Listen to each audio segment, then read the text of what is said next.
با عرض سلام و ادب بیننده‌های عزیز و ارجمند، مخلصان همیشگی فوتبال، بخصوص فوتبال تاجیکستان، گزارش مستقیم ما عین حال از بازی‌های دور پنجم لیگ عالی فوتبال کشور منظور شما می‌گردد و امروز در دوره رقابت‌های این دور ریگار تداس در ورزشگاه مرکزی شهر حصار با تیم اسخاتا وارد رقابت می‌شود. دسته‌هایی که عین حال در جدول مسابقه موقع گوناگون دارند. ریگار تداس امسال بسیار نتیجه خوب نشان داده ایستاده است.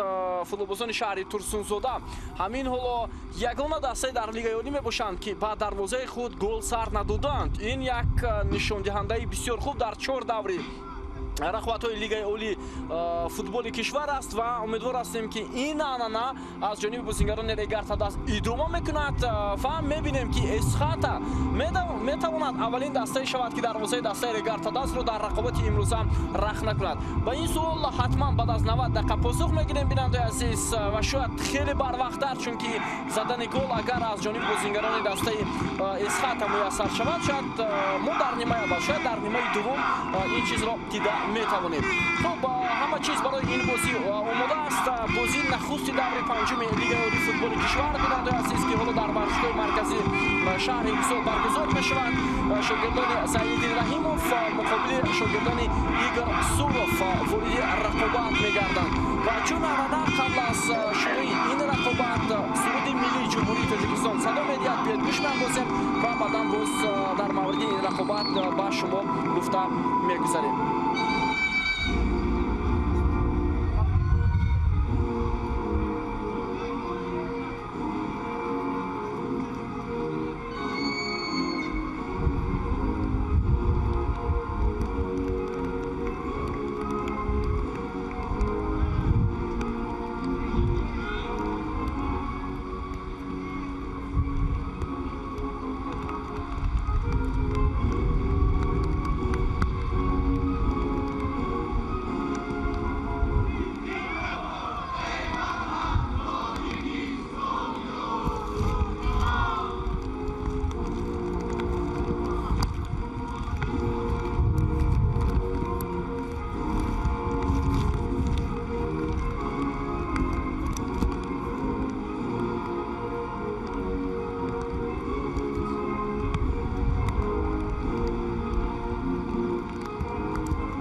بازی دور پنجم میان این دسته ها و قبل از شروع رقابت بیننده عزیز با فوتبالباز دسته ریگار تداس یک جایزه مخصوص تقدیم کرده می شود. البته این شیرزاد محمدیف است، بهترین بازیگر ماه اپریل از جانب لیگ فوتبال تاجیکستان دانسته شد و به این خاطر با نمافیزتگری دسته ریگار تداس حالا محض این جایزه تقدیم کرده می شود. ما با شیرزاد محمدیف برار می خواهیم. او در 4 بازی دسته ریگار تداس در ماه اپریل مؤلف 2 گل شد و توانست با دسته کمک کند. در همه بازی ها در هیئت اساسی ریگار تداس هنرنمایی کرد شیرزاد محمدیف، دست پروری باشگاه فوتبال ریگار تداس. خب بیایید با هیئت دسته توجه میکنیم بیننده عزیز. هیئت دسته ریگار تداس برای ما و شما پیشکش می شود. هیئت دسته در بازی امروز چنین است: دروازه‌بان ابراهیم اسماعیلوف تحت رقم 1، رقم 4 بختیار قلندرов، کاپیتانی دسته رقم 5 عثمان قاسم، رقم 22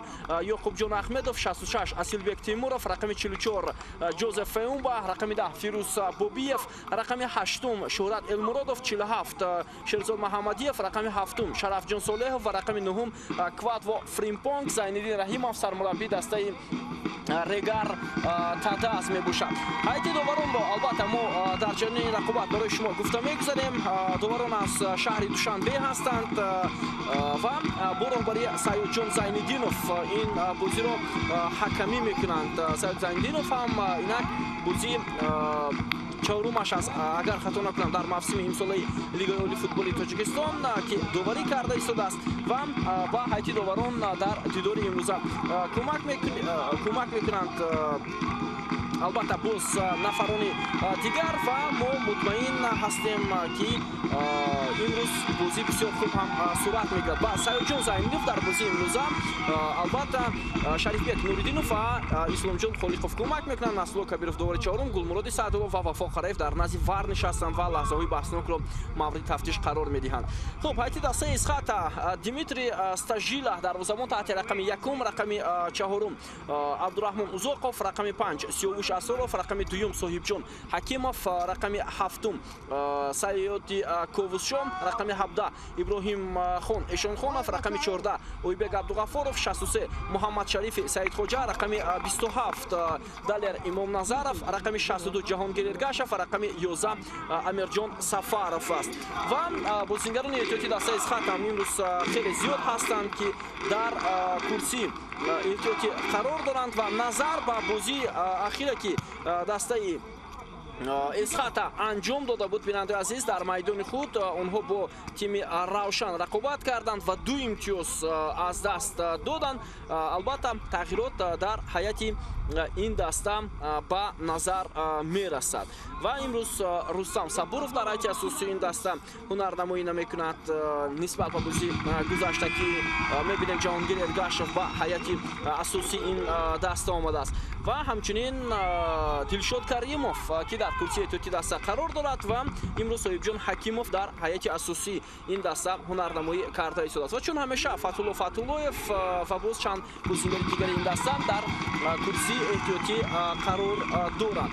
Хуб, дастаи Регар Тадас баъд аз натиҷаи бисёр ҳам олӣ дар даври гузашта дар сафар муқобили Ҳосилот ки бо ҳисоби 1-0 онҳо ғалаба ба даст оварданд, ҳаяташ дар бозии имрӯза назар ба он рақобат албатта дигар ҳам ҳаст. андаке тағйирот дар ҳайати ин даста дида мешавад ва ҳоло чашм мендӯзем. Не, тағйирот дар ҳайати дастаи Регар Тадас набудааст. Он футболбозоне ки дар бозии муқобили тими Ҳосилот аз дақиқаҳои аввал ба майдон омаданд, имрӯз дар ҳайати асосӣ ҳунарнамоӣ карда истоданд. Ва бинандаи азиз, хотиррасон мекунем ки тибқи бозиҳои даври чаҳоруми лигаи олии футболи кишварамон ва бо фарзияи шабакаи варзиш дар барномаи таҳлилии 90 дақиқа беҳтарин бозингарони ҳафта ҳам муайян шуданд ва онҷо албатта дарвозабони дастаи Регар Тадас Иброҳим Исмоилов ки дар 4 даври мусобиқа ягон тӯб ба дарвозаи худ сар надода буд, беҳтарин бозингари давр аз рӯи фарзияи шабакаи варзиш ва барномаи мо эътироф гардид ва ҳамчунин дар ин рӯйхат боз бозингари дигар Шерзод Маҳаммадиев ҳам шомил шуд ки дар муваффақияти дастаи Регар Тадас ҳами хеле назар аст дошт. Хуб, Шӯҳрат Элмуродов ҳоло корти зард мегирад дар дақиқаи аввали рақобат. Ниммуҳофизатгари Регар Тадас дар муқобили бозингари миёнаи майдони тими Исхата Иброҳимхон Эшонхонов ҳоло андаке хато кард, бале ва қарори довар ҳам фикр мекунам дар ин лаҳза хеле саривақтӣ ҳам буд. Хуб, аслан агар ба ҳайати даста таваҷҷӯҳ кунем, воқеан ҳам ҳайати дастаи Исхата хеле пурқувваттар ҳам ҳаст, чунки инҷо футболбозони ҳирфаӣ, бозингароне ки таҷрибаи хеле ҳам зиёд доранд дар лигаи олӣ, дар мусобиқаҳои сатҳи баланд, дар тими миллӣ дар ҳайати ин даста хеле ва хеле зиёд ҳастанд. Аз ҷумла дифоъгар Сиёвуш Асроров, ҳамчунин Ойбек Абдуғафоров, Муҳаммад Шариф Саидхоҷа, Далер Имомназаров, Ҷаҳонгир Эргашев, Амирҷон Сафаров, Саёди Ковусшо, инҳо дар дастаҳои ҳатто қисми зиёди онҳо дар ҳайати дастаи Истиқлол бозӣ карданд. Қариб ҳамаи онҳое ки мо номбар кардем. Ба ҳар сурат ман фикр мекунам таҷрибаи баланд доранд, вале Регар Тадас ҳоло як дастаи бисёр ҳам хуб камбаҳо дар мавсими имсол аст. Идомаи ҳамлаи Регар Тадас, зарба ва чӣ гуна фурсат буд барои Регар Тадас. Шерзод Маҳаммадиев дар дақиқаи дуюми рақобат метавонист дарвозаи Исхатаро рафт накунад, аммо зарбаи ӯ ба тири дарвозаи дастаи Исхата бар мехӯрад. Бинандаи азиз, бетаваҷҷӯҳ мекунем ки чӣ гуна имконият буд барои Шерзод Маҳаммадиев паси Шарафҷон Солеҳов. Бисёр олӣ, ҳама чиз барои кушодани ҳисоби бозӣ ба дастаи Регар Тадас.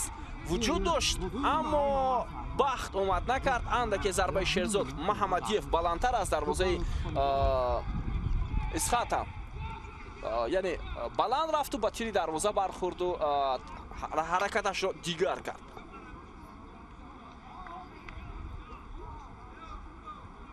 و حالا اویبگ عبدالغفورов андаки осеб гирифта аст. фикр мекунам осебаш чандон ҷиддӣ нест ва метавонад бозиро идома диҳад. нимуҳофизатгари дастаи эсхата ва аллакай як ҳамлаи хуби бозингарони регартадас футболбозони эсхатаро водор мекунад ки онҳо бояд ҷиддитар бозӣ кунанд дар хати ҳимоят, чунки ҳам Шараф Солеҳов Саёди Ковусчиро бисёр хуб гузашт ва ҳам зарбаи Шерзод Муҳаммадиев дар дохили ҷаримагоҳ метавонист бо гол анҷом ёбад, аммо мизбонон муваффақ нашуданд ва метавонистанд аз дақиқаи аввал ба пеш бароянд. футболбозони тими Регартадас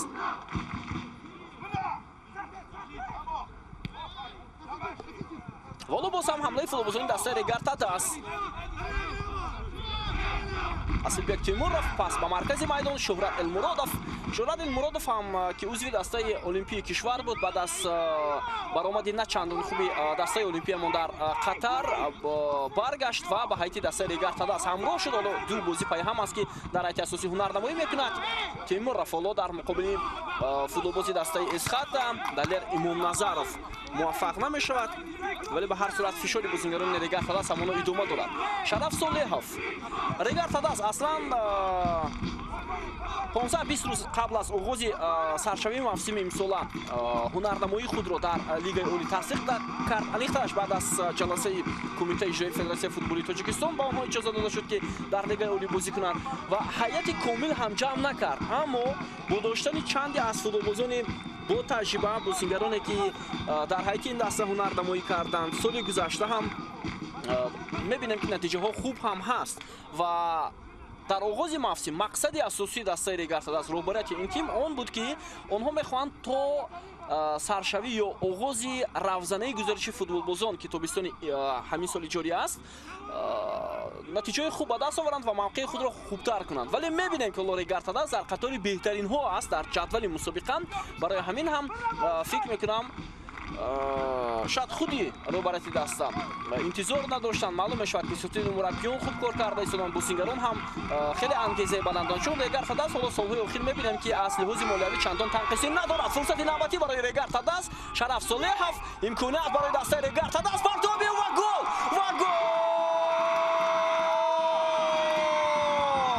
Квадво Фримпонг бубинед чӣ гуна тӯбро ба даруни дарвозаи дастаи Эсхата равон мекунад ва дуюмин ҳамлаи Регартадас бо гол анҷом меёбад. бинандаи азиз, дақиқаи шашуми рақобат як бозигузорӣ хеле ҳам олӣ аз сӯи футболбозони Регартадас ба голи задаи Квадво Фримпонг оварда мерасонад ва ин бозингар муваффақ шуд ки дар ҳамин лаҳза тӯбро ба даруни дарвозаи дастаи Эсхата равон кунад. фориғболии хати дифои Эсхата дар ин лаҳза бори дуюм эҳсос мешавад ва онҳо наметавонанд ки садди роҳи ҳамлаи дастаи ҳариф шаванд. дар ду ҳолат ду дифоъгари дастаи Эсхата муваффақ нашуданд. Саъоди Ковусчиҳо бори дуюм мавқеияташро аз даст дод дар муқобили Шарафҷон Солеҳов ва Шараф Солеҳов паси худро анҷом дод ва ба ҳамин тартиб Квадво Фримпонг тавонист тӯбро ба даруни дарвоза равон кунад ва ҳисобро 0-1 намояд. хеле бозии олӣ партоби Шарафҷон Солеҳов хеле ва хеле хуб ҳам буд ва акнун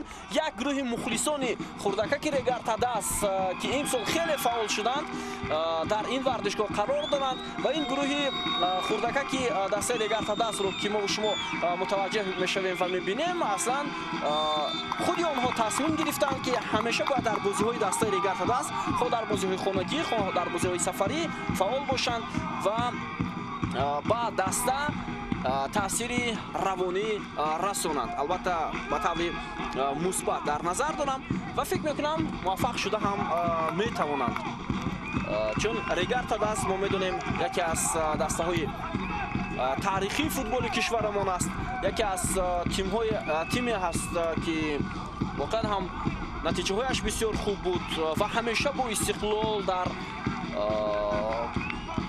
охири солҳои 2010-11 сар ба сар мешуд, бисёр натиҷаҳои хуб нишон медод, вале баъдан як ҳолати буҳрон, як ҳолати молиявие ки фарогир буд ин дастаро андаке ба натиҷаҳои дастам таъсир расонид.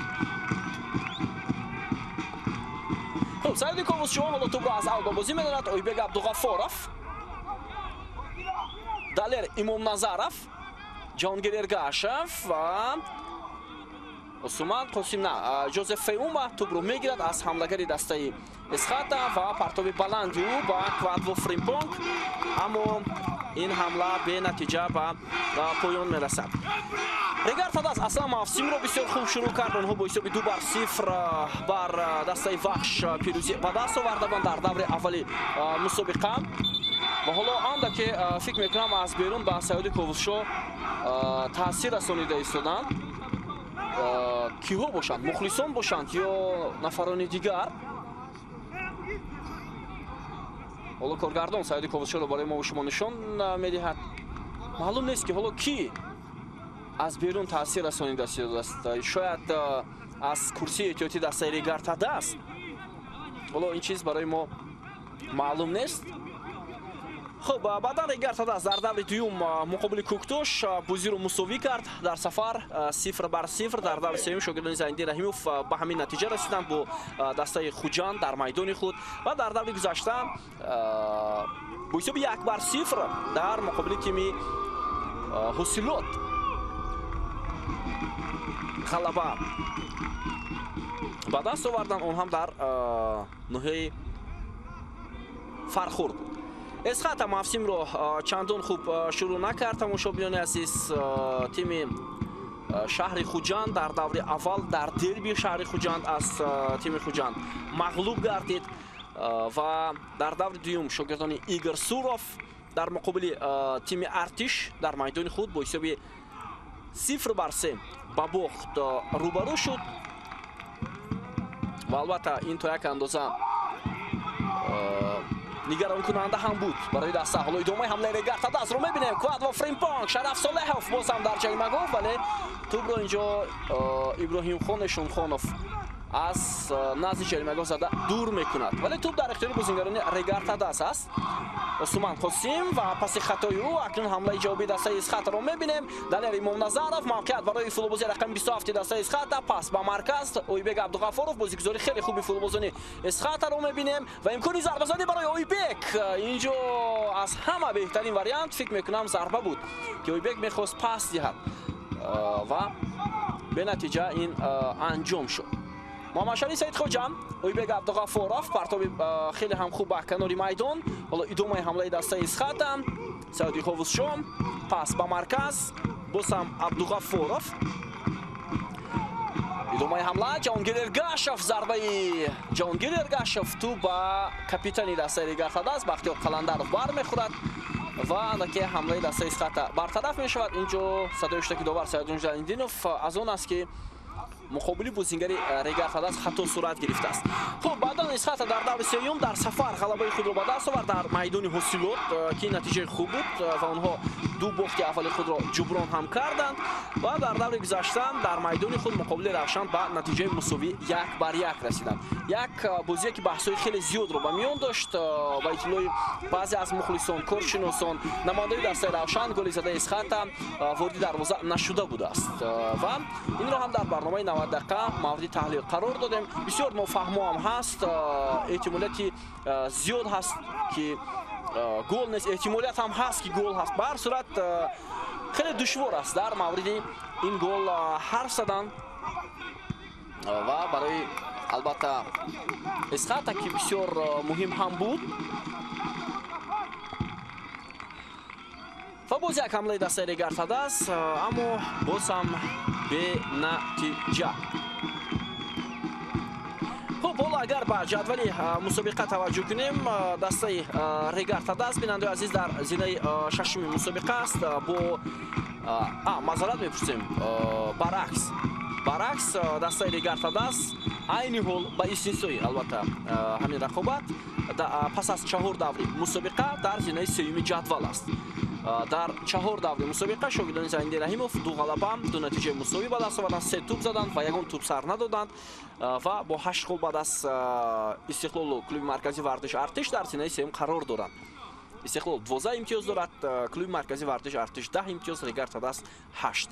Ва тими Эсхата дар миёнаи ҷадвал аст, шояд поёнтар аз миёнаи ҷадвал, дар зинаи 8-ум бо 4 имтиёзи ба даст овардааст. Шогирдони Игор Суров дар як бозӣ ғалаба карданд, як бозӣ бо натиҷаи мусовӣ ҷамъбаст шудааст ва дар ду рақобат ба шикаст мувоҷеҳ шуданд. Таносиби тӯбҳои Эсхат ҳам 4-7 аст ва 4 имтиёз ба даст оварданд. Мисли Истаравшан ки дар зинаи 7-ум аст, Хуҷанд ки дар зинаи 9-ум ва Кӯктош ки дар зинаи 10-ум қарор гирифтанд. Ва Авло Ҷоҳонгир Эргаашев, ҳамлагари дастаи Эсхата, андаке осеб гирифтааст. Табибони ин даста ӯро аз майдон берун мекунанд. Умедворем ҳолати Ҷоҳонгир Эргаашев хуб мебошад ва ба бозӣ шояд баъд аз чанд лаҳза бармегардад. хуб, ҳамлаи дастаи Эсхата идома мекунад бо тӯб Саиди Ковусҷон. Пас ба маркази майдон Сиёвуш Асроров. идомаи ҳамлаи дастаи Эсхата. Далер Имомназаров ва Бахтиёр Каландаров имконият намедиҳад ки Далер Имомназаров ҳамлаи дастаро анҷом диҳад. агар ба тақвими бозии дастаҳо таваҷҷӯҳ кунем, бинандаи азиз, дар ҳол мебинем ки бозиҳои оянда ҳам барои ҳар ду тим хеле ва хеле душвор ҳастанд. бозиҳои даври шашумро дар назар дорам ки рӯзҳои 10, 12 ва 15 май сурат мегиранд. Эсхата бисёр бозӣ муҳим дорад. Дар майдони худ бо Исаравшан онҳо рақобат мекунанд ва тими Регар Тадаст дар майдони худ Истиқлолро қабул мекунанд. ҳоло идомаи ҳамлаи бозигарони Эсхата.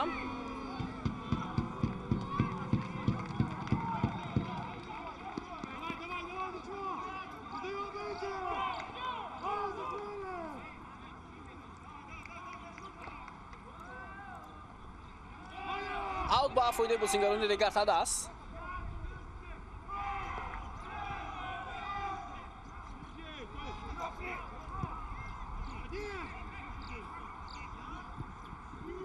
идомаи ҳамлаи дастаи Эсхата.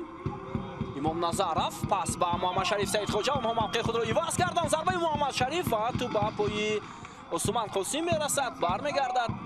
имконияти бисёр хуб буд барои тими Эсхата. Иброҳимхон Эшонхонов.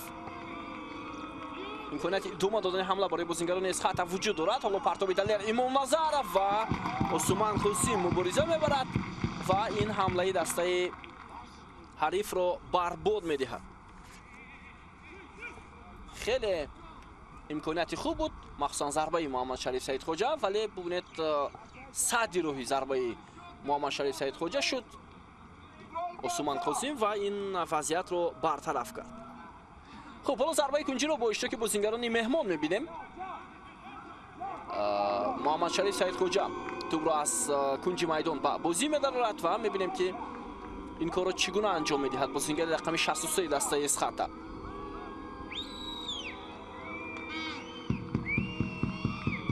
партоби хеле ҳам баланд. ҳоло Шерзод Маҳаммадиев тӯбро мегирад ва аут ба нафи дастаи Регар Тадаст.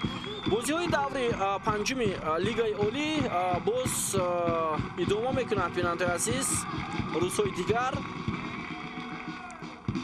ва мову шумо рӯзҳои дигар рақобатҳои диданиро ҳам тамошо хоҳем кард. Паго 4 май Истиқлол бо Ҳосилот бозӣ мекунад. соати 15 ин бозӣ дар вардишгоҳи маркази ҷумҳуриявии шаҳри Душанбе сурат мегирад ва соати 19:30 дидори дастаи Панҷшер ва Кӯктош дар ҳамин майдон дар вардишгоҳи маркази Ҳисор баргузор хоҳад шуд. ва рӯзи 5 май 3 бозӣ баргузор мешавад. дар ин майдон сараввал соати 17 Барқчи Хуҷанд бо ҳам меоянд. соати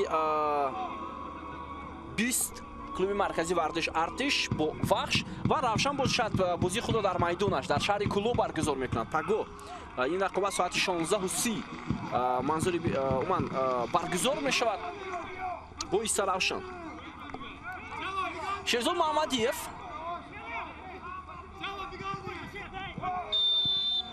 ва Муҳаммад Шариф Саидхоҷа ҳоло хато мекунанд. бозингари рақами 47 дастаи Регартадазро аз пой афтонид.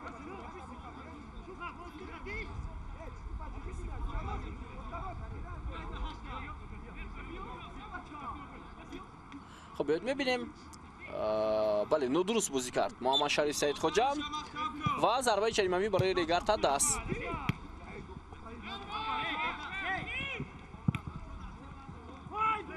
شهزاد محمدیف و امیرجان سفرов اینجا با مبارزه برد.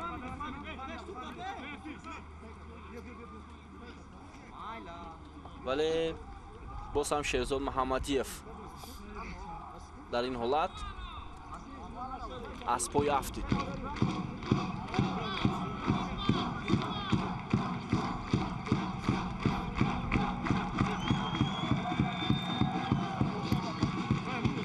امیرجان سفرов یک وقت تو در ایتی دسته رگارتاداس بازی میکرد. بیننده عزیز هنردمای او رو در رگارتاداس ما سال 2018 دیده بودیم. یک موسم در ایتی دسته رگارتاداس بازی کرد. بعد از اون که در ایتی دسته باغچی هنردمایی میکرد و بعد از رگارتاداس سال 2019 معذرت ادامه حمله دسته رگارتاداس و ضربه خیلی هم سخت از مسافه دور جانبی دروازه اسخات در دقیقه 19 اما تو بس پهلوی دروازه از میدان بیرون میشود. و امیرجان سفرов بعد از هنردمایی در رگارتاداس در کوکتوش بازی کرد. از اونجا به خوجند رفت و باز هم به کوکتوش آمد و یک مدت در استراوشان بازی کرد در روشن و اینک حالا در اسخات بازی دارد.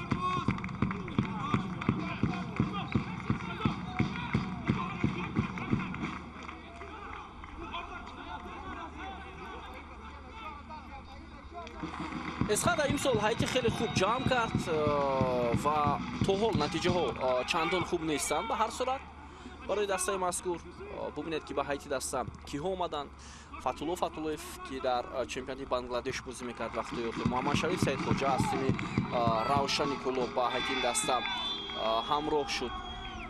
جهانگیر ارگاشف که وقتی خود در خوجند بازی میکرد. دلیر امام نظرов در استقلال. امیرجان سفرов از روشن. شهریار اینتالله هم از روشن.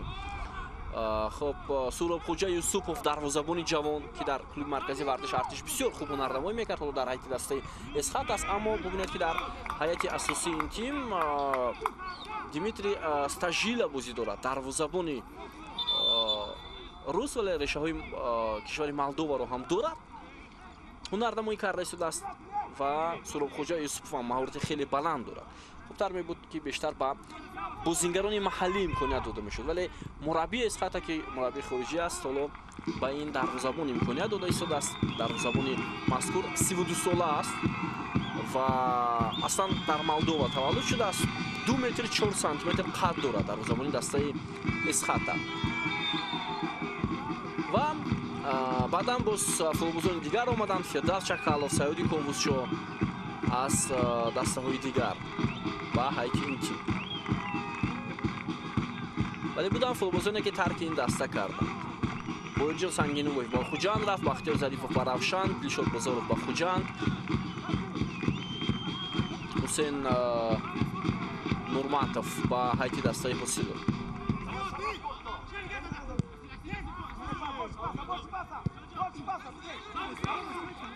تیمورov شرفجان صالحov ادامه حمله دسته رگارتاداس.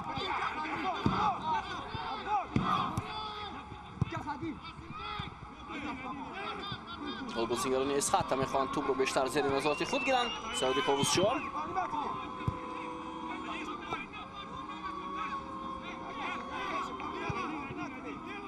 سعید حکیمov ойбек абдуғафоров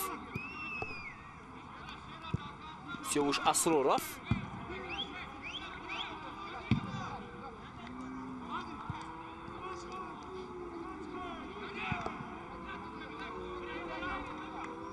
امکانیت ادامه دادن حمله برای بازیگران اسخات هست ولی نیمو فیصدگران این تیم رو ما میبینیم که باید کمک کنند و حمله رو آغاز نمایند.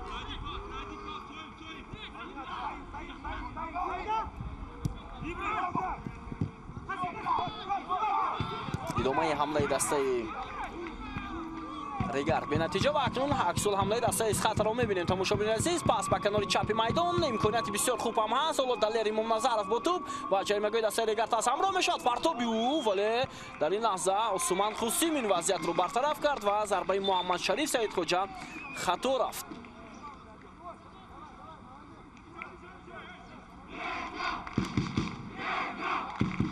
خب ببینید موقعیت خیلی عالی بود برای محمد شریف سعید خوجا، اما ضربهش بلندتر است. بالای دروازه دسته ریگارد هداس از میدان بیرون شد.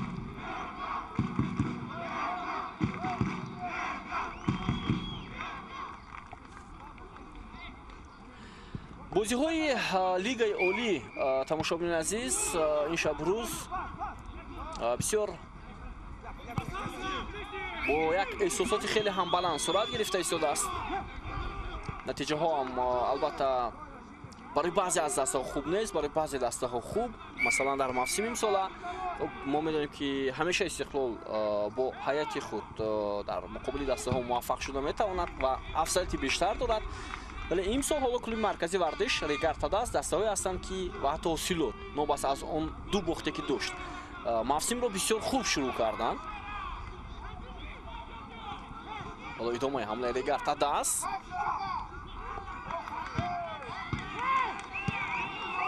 امکانیت هست. شرف صالحов میتواند خف و خطر رو با میان آورد. حالا پرتاب شرف صالحов اما بلندتر از دروازه بیرون شد.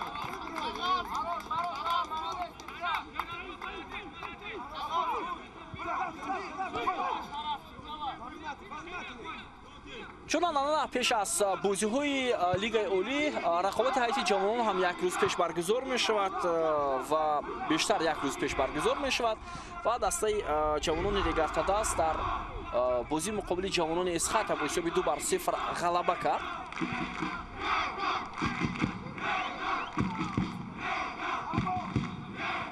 محمد شریف سعید خوجا، سیاوش اسرارov. ریگارد هداس در موسم امسال یک جهت خوبی دارد که اونها خیلی خوب حمایت میکنند و بهوده اونها یگان گل سر ندادند در موسم امسال. بختیار قلندرов و همچنین عثمان خوسیم، بعداً باز فوتبالبازان کناری این دسته یعقوبجان احمدov و اصیلبک تیمورов بسیار بازیگرانی هستند که استوار هنرنمایی کرده ایستادند و با اونها بیشتر ژوزف فیومبا هم کمک کرده ایستاده است که نقشی هم خیلی و خیلی عالی است. شرف صالحov به توپ رسیده نمیتواند. پرتاب خیلی بلند ارسال شد، برای موفق نشد بازیگر رقم 7 ریگارد هداس، ولی شرف صالحov بسیار خوب هنرنمایی کرده است در بازی امروزه. یک پاس گل‌آور الکی در حساب او ثبت شد. امیرجان سفرов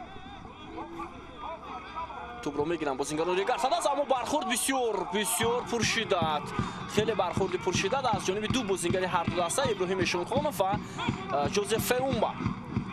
شهرت المرادov، صالحov، پرتاب شرف صالحov با جریمه‌گاه، ولی این لحظات دفاعگری دسته اسخط برطرف کرد. صاحب جان حکیمov، امیرجان سفرov، محمد شریف سعید خوجا، ابراهیم خان شونخانov، پاس به کنار چپ دلیر امام نظرov.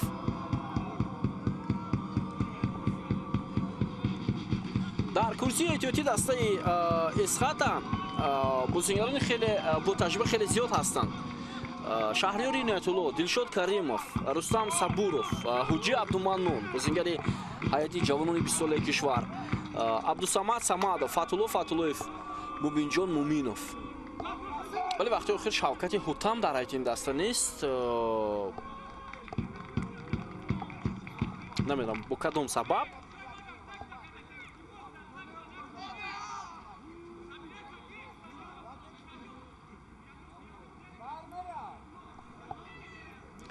خب حالا اوت با فایده دسته اسخط در نزدیکی های جریمه‌گاه تیم ریگارد هداس. سعید کاووس‌جان پاسی او بسیار خوب. محمد شریف سعید خوجا، گزارش محمد شریف ولی شرف صالحov او را از پای افسانید است و ضربه جریمه‌ای برای دسته اسخط انیخترش وضعیت استانداردی و می‌بینیم که این با چه انجام می‌یابد برای دسته مذکور.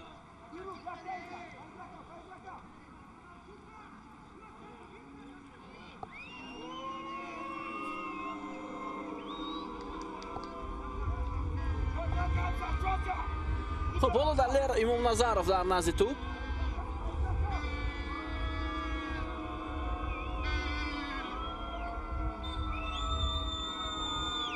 پرتابی او رو میبینیم با جریمه‌گوی دستای ریگارتاداس و ابراهیم اسماعیلوف. در این لحظه بسیار خوب حرکت کرد دروازه‌بان دستای ریگارتاداس. یگانه دروازه‌بانی که حالا با دروازه خود گل سر نداده است در موسم امسال و بعد از او از همه دروازه‌بانی که کمتر گل سر داده است دروازه‌بان‌های استقلال و کلوب مرکزی ورزش ارتش می‌ایستند، یعنی در زینه دوم برابر. بعداً حاصلات دروازه‌بان‌های دسته‌های دیگر حالا برای شما گفتم می‌گذاریم.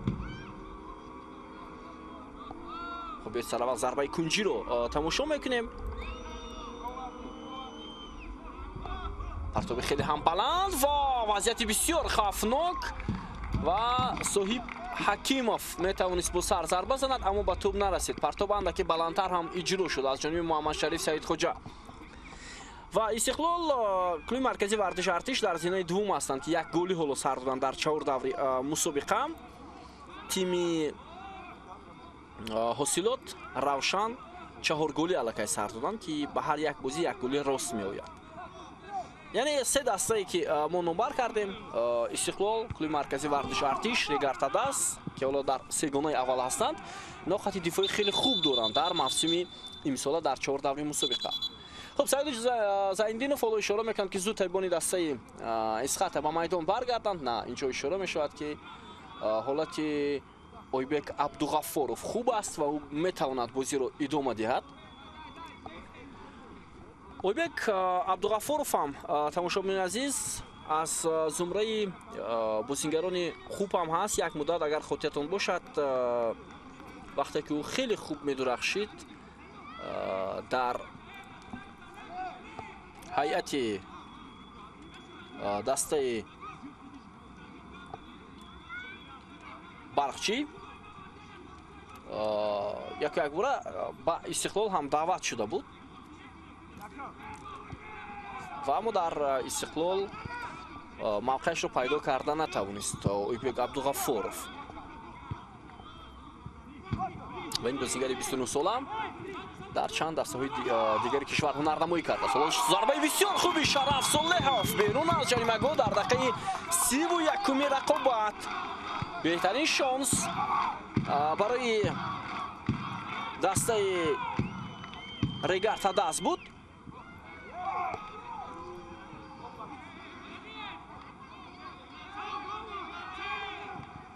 خیلی ضربه اولی زد شرف صالحوف اما به نتیجه. خب در مورد اویبک عبدالغفارov همین رو باید گفت بیننده عزیز که او در هیئت دسته ریگارتاداس هنرنمایی کرده است 1 سال، سال 2019 اگر خطا نکنم. یعنی سابق بازیگری دسته ریگارتاداس هم هست.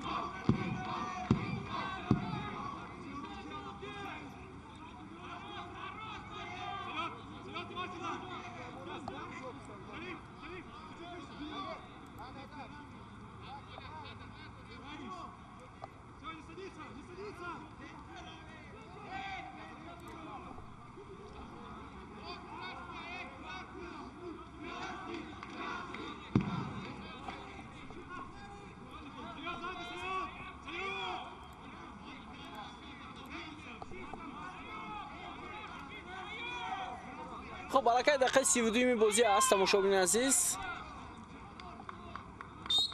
ضربه جریمه‌ای با فایده بازیگران ریگارتاداس بختیار قلندرов ولی پرتاب او با سراغ نوانیق.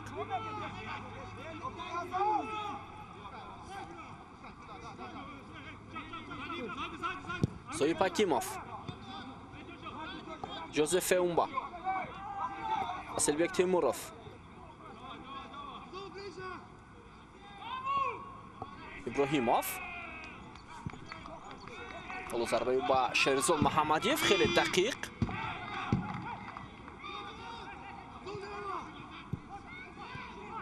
شهرت المرادوف شهرزاد محمدیف و در این لحظه سعید خوزشو خیلی خوب بازی میکنند برای رفع کردن وضعیت و سعید اینجا محمد شریف سعید خوجا سعید خوزشو اشاره میکنه که نادرست بازی کرده است برای همین سعید اشتکش رو بلند کرد. به توجه میکنیم بله دیر کرد برای گرفتن توپ محمد شریف سعید خوجا.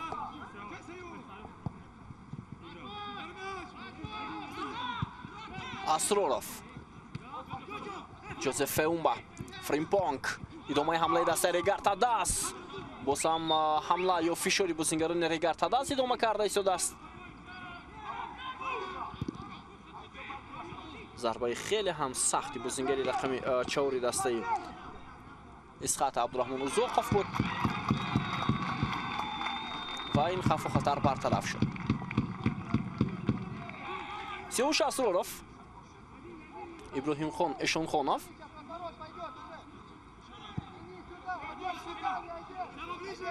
سعید خوزشو پرتابی او یک بار با سراغ 2 نفر بود هم محمد شریف سعید خوجا هم ایبک عبدالغفورов.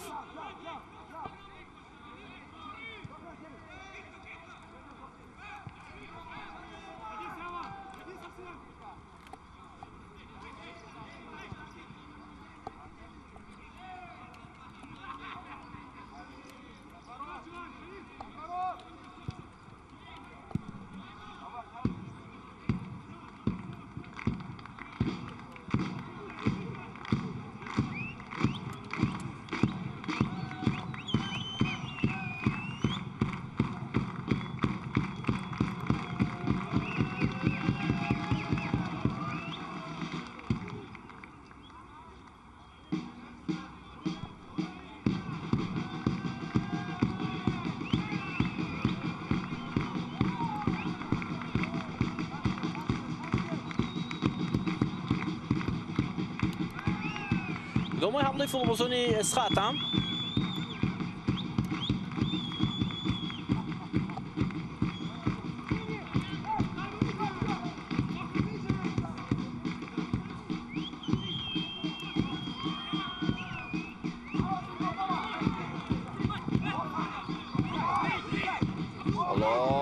و فریمپونگ بسیار عالی بازی میکند. حمله کرده ریگارتاداس و با 2 دست خود محمد شریف سعید خوجا او را از پای میافتاند و ضربه جریمه‌ای.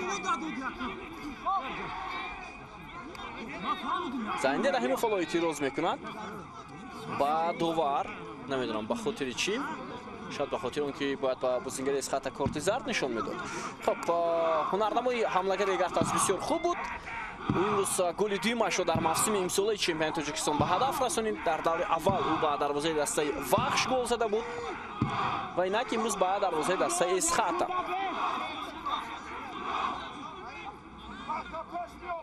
خب امکانیت برای ریگارتاداس در نزد توپ شهرت المرادوف پرتاب شهرت المرادوف و جریمه گل و این وضعیت رو ایبک عبدالغفورov برطرف میکند. ضربه کنجی با فایده میزبانان.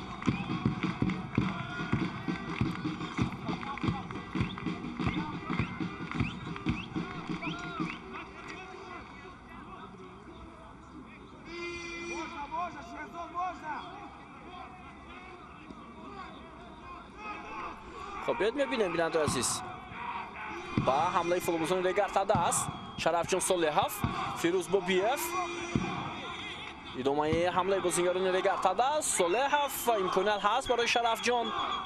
شهرزاد محمدیف بازیگزاری میکنه فوتبالبازان ریگارتاداس و بسیار یک بازیگزاری عالی بازیگران این دسته اما این وضعیت برطرف میشود. جوزف فئونبا و اوت با فایده بازیگران ریگارتاداس. خیلی بازیگزاری عالی از کنار راستی حمله دسته ریگارتاداس یعقوب جان احمدوف ولی توپ رو بازیگران اسقاط میگیرند. بختیار قلندرов اکنون عکس حمله دسته اسقاط رو میبینیم. امیرجان سفرов از کنار راستی میدان ادامه حمله دسته اسقاط. امیرجان سفرов سعید خوزشو فرصت برای او و ضربه کنجی می‌آورد. бозингари рақами 7 дастаи Исхата. Аслан чунин рақамҳо барои нимуфизатгарон ё ҳамлагарон хос аст, рақами 7 ва дар дифоъгарон кам мебинем ки таҳти рақами 7 бозӣ мекунанд. ва ҳоло имсол бо ҳамин рақам Саъди Ковусшом дар айти дастаи Исхата бозӣ мекунад.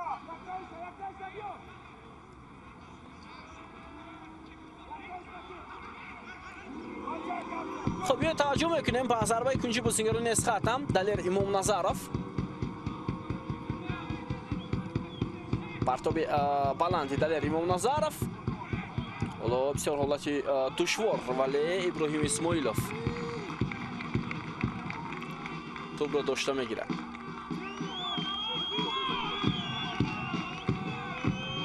فیروز بابیف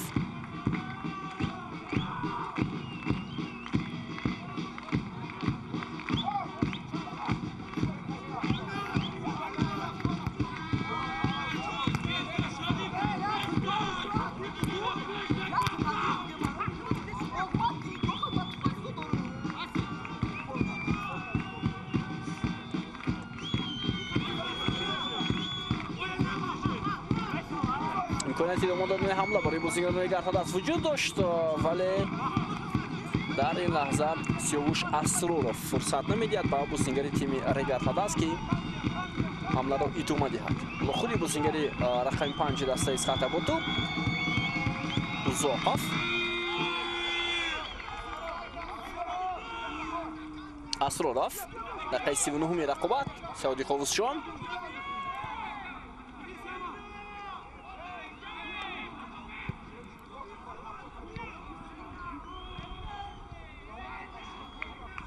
то фарҷоми нимаи аввали бозӣ бинандаи азиз зиёда аз 5 дақиқаи дигар боқӣ мондааст.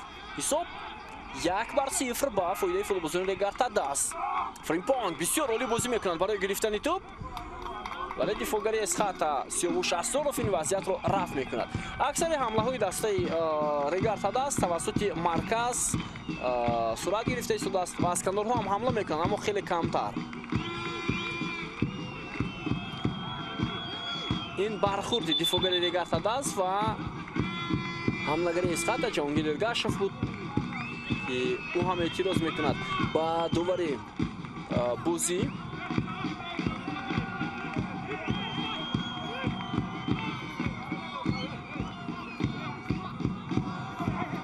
идомаи ҳамлаи дастаи Регартадаст.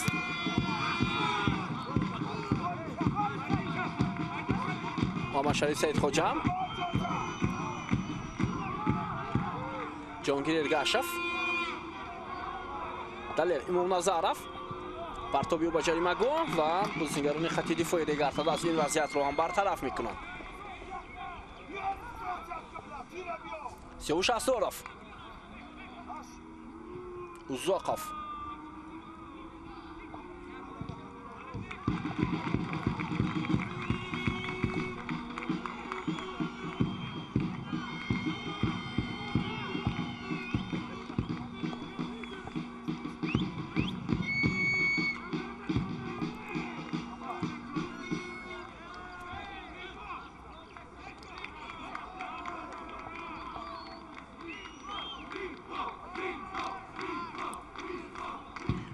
садои мухлисони дастаи Регартадаст ба гӯш мерасад ки исми Квадло Фримпонгро ба забон меоранд, яъне талқин мекунанд. ин ҳамлагар ҳоло партоби бисёр хуб, зарбаи бисёр олӣ Шараф Солеҳов ва дар дақиқаи 42 рақобат беҳтарин имконият бинандаи азиз.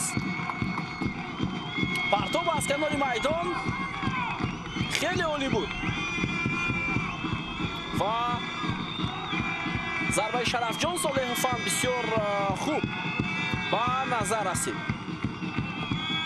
дарвозабон бо як маҳорати баланд ин вазъиятро бартараф кард. идомаи ҳамлаи бозигарони Регартадаст.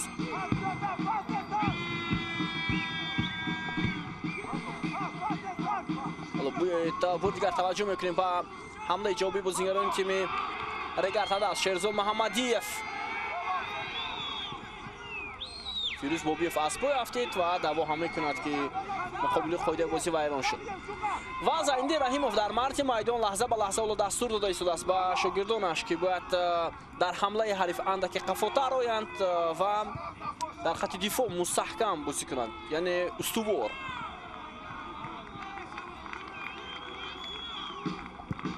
پرتاب بلند سیاوش اسرارов با حملگر امیرجان سفارов، ولی پایش لغ شد. حملگری دسته اسخاطه را جوزف فیومبام،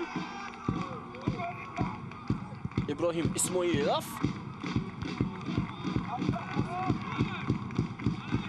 حسین осман، جوزف فیومبا و پس نمیگذارد. جوزف کووسشو بسیار خوب بازی کرد. اسرارов دقیقه 43 بازی.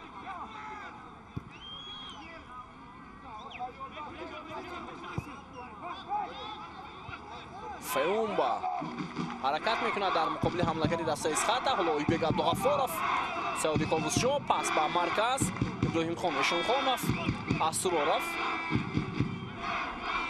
جهانگیر ارگاشев، далер имомназаров با مرکز شتاب میکنند. далер پس بسیار خوبی او و بازیگزاری فوتبالبازان اسخاطه.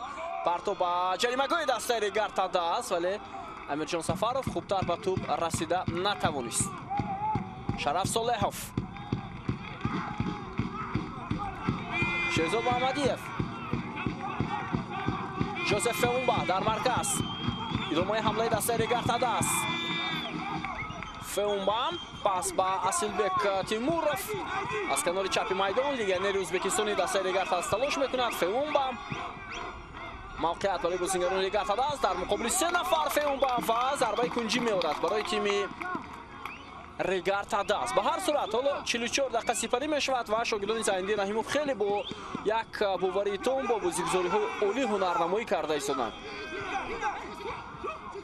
شهرزاد محمدیف، شرف صالحov، پرتابی و جانبی دروازه و اینجا توپ با یک رسش به کاپیتان دسته اسخاطه از میدان بیرون میشود. واقعا هم در 45 دقیقه نیمه اول شرفجان صالحov بسیار خوب هنرنمایی کرده ایستاده است در حیط ریگارد است.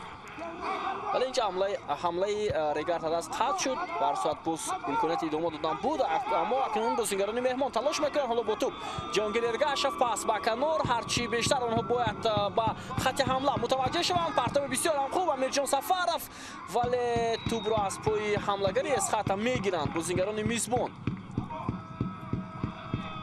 имомназаров نتوانست توپ را گیرد از پای شهرزاد محمدیف. فیروز بابیف، فریمپونگ، باز هم بابیف. ببینید چگونه عالی بازی میکنند در مرکز میدان.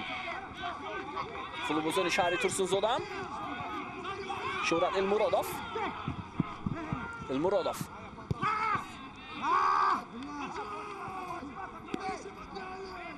خب 3 دقیقه علاوه کرده شد به نیمه اولی بازی بین دسته های ریگارد است و اسخاطه.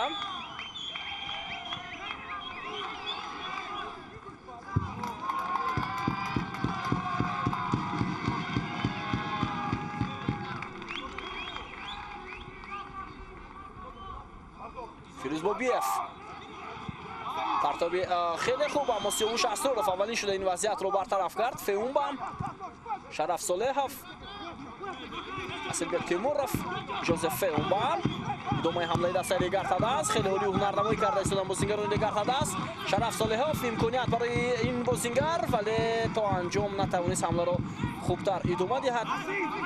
شرف صالحov، تیمورov، جوزف فیومبا ولی توسط دفاعگران توپ را نظارت میکنند بازیگران ریگارد است. بختیار قلندرov،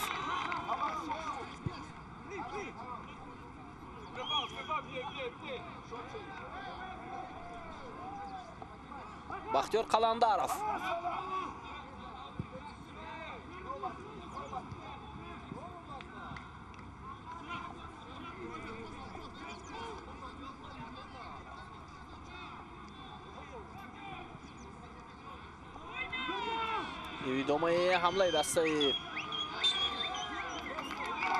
ریگارد و جوزف فیومبا حالا در این لحظه از پای میافتد. دوباره ضربه جریمه‌ای تعیین میکند به نفع فوتبالبازان دسته ریگارد است.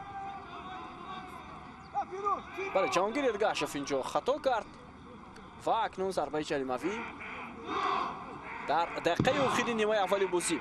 فیروز بابیف، شرف صالحوف و شورای المرودوف مشورت میکنند کدوم از آنها ضربه را اجرا میکنند.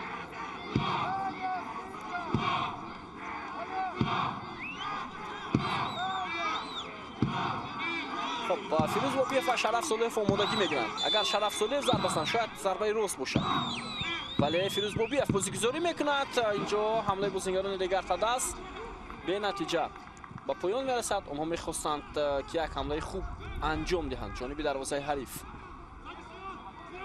ادامه حمله دیگر تدست ولی تو انجام حمله خوب ادامه نکرد برای صاحبان میدان.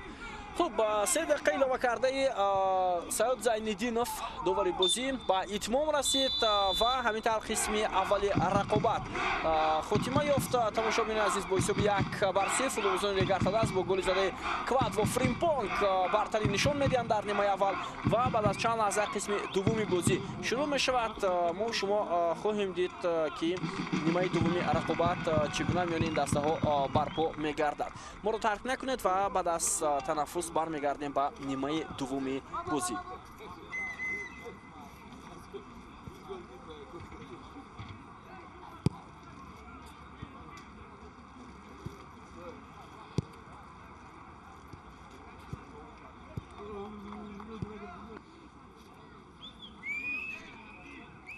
خب بیننده عزیز و ارجمند با بازی دسته های ریگار تدست و همچنین اسخاتا برمیگردیم. بازی دوره پنجمی لیگ اولی است که حالا در ورزشگاه مرکزی شهر حصار جریان دارد. بعد از نیمه اول حساب 1-0 با فایده ریگار تدست است و خودتسان میکنیم که یگانه توپ هم با حملگر ریگار تدست کواد و فریمپونگ تعلق دارد. او با پسی شرف جان صالحوف توپ را با درون دروازه اسخاتا روان کرد و نیمه دوم شروع شد با تغییرات در رایت دسته اسخاتا. با جای بازیگر رقم 7 سعید کووزچو با میدان فوتبالباز رقم 8 رستم جان صبوروف ورود گردید. این اولین تغییرات در بازی امروز است و در رایت دسته ریگار تدست تغییرات نیست و حالا بیاید توجه میکنیم پورا با هیئت دسته های مذکور. خب دسته اسخاتا دروازه‌بان دیمیتری استاژیلا در خط حمایه مرکز سیاوش اسارов و صاحب جان حکیموف کاپیتان دسته است. از کنار چپ عبدالرحمن اوزاقوف و از کنار راست رستم صبوروف بازی میکنند با جای سعید کووزچو. در مرکز میدان ابراهیم خان اشونخانوف، اویبک عبدالغفورов، محمد شریف سعید خوجا، دلیل امام نظرov در خط حمله جهانگیر ارگاشف و امیرجان سفارov بازی میکنند. سرمربی دسته ایگور سوروف متخصص روس است. هیئت دسته ریگار تدست دروازه‌بان ابراهیم اسماعیلوف در خط حمایه مرکز بختیار قلندرов کاپیتان ریگار تدست و عثمان قاسم، از کنارها یعقوب جان احمدов و اسیلبек تیمورов در مرکز میدان. حالا حمله دسته اسخاتا بسیار یک امکانیت خوب بود برای مهمانان اما بی نتیجه. در مرکز میدان ریگار تدست ژوزف اومبا بازی میکند، فیروز بابیف، شهرت المرودوف، شیرزاد محمدیف و شرف جان صالحوف از کنارها و در خط حمله کواد و فریمپونگ با یک حملهگر. حالا ریگار تدست هنرنمایی کرده ایستاده است.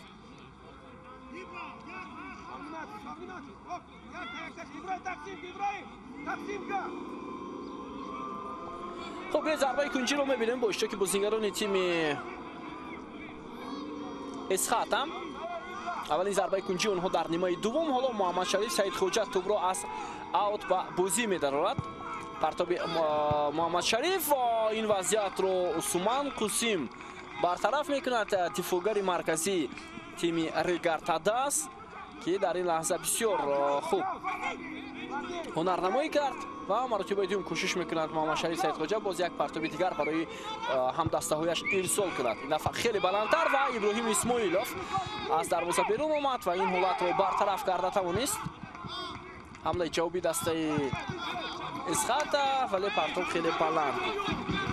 زین‌الدینوف اشاره میکند که باید آروم بازی کنند فوتبالبازان ریگار تدست. واقعا هم ببینید که ریگار تدست با رهبری او تلاش کرده شده است که یک نتیجه خوب به دست آورد در مرحله اولی چمپیونات. بازی امروز رو سعید زینالدینов رفیق فیفا از شهر دوشنبه داوری کرده شده است. با او شریفبек نوریدینов و اسلامجان خلیقov هر دو از شهر دوشنبه کمک میکنند.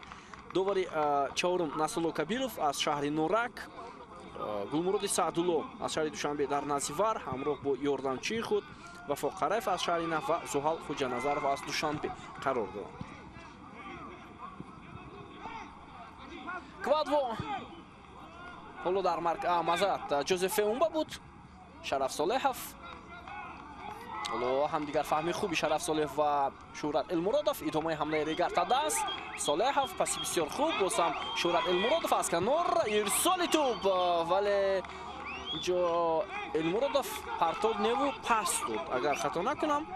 برای همین توپ با شیرزاد محمدیف برخورد و از میدان بیرون شد. با رقابتی دستای دیگر تا دست و اسخطه بازی دور پنجم آغاز شدند. یک بازی در روز جمعه، بعدا رقابت های دیگر روزهای شنبه و یک شنبه برگزار می شوند و قریب بیشتری بازی ها را شما می توانید توسط شبکه‌های ما مستقیما تماشا کنید. تماشاگران عزیز، و امیدواریم بازی ها خوبتر و جالبتر می شوند. اصلا در دور پنجمی لیگ اولی فوتبال کشورمان بازی های جالب خیلی زیاد هستند.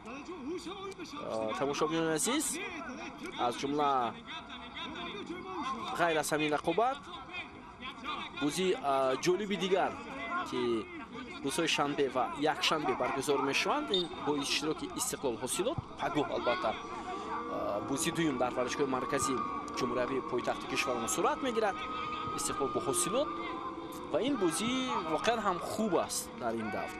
بعدا رقابت های دیگر هم خیلی خوب خواهند بود.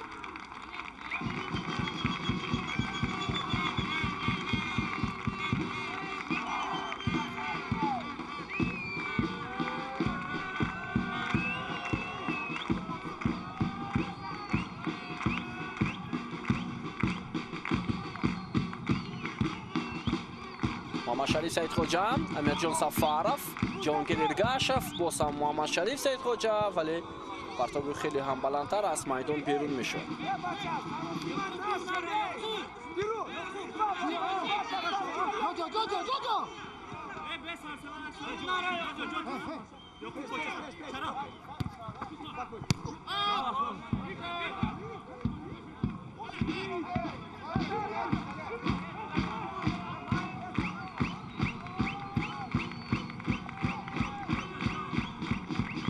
سیوش اسورov، سویپای تیموف دروازه‌بانی اسخطه با کمک شتاب میکند. پرتاب اسورov با کنار دقیق هم بود.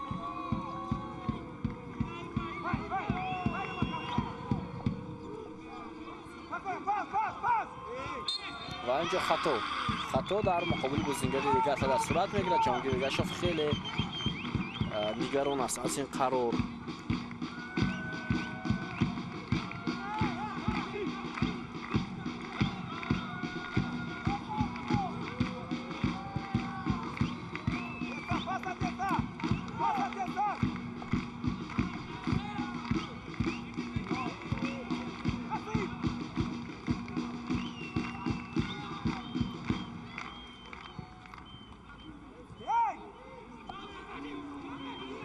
حمله نوبتی بازیگر اسخطه، آیبک عبدالغفارov، صبورov،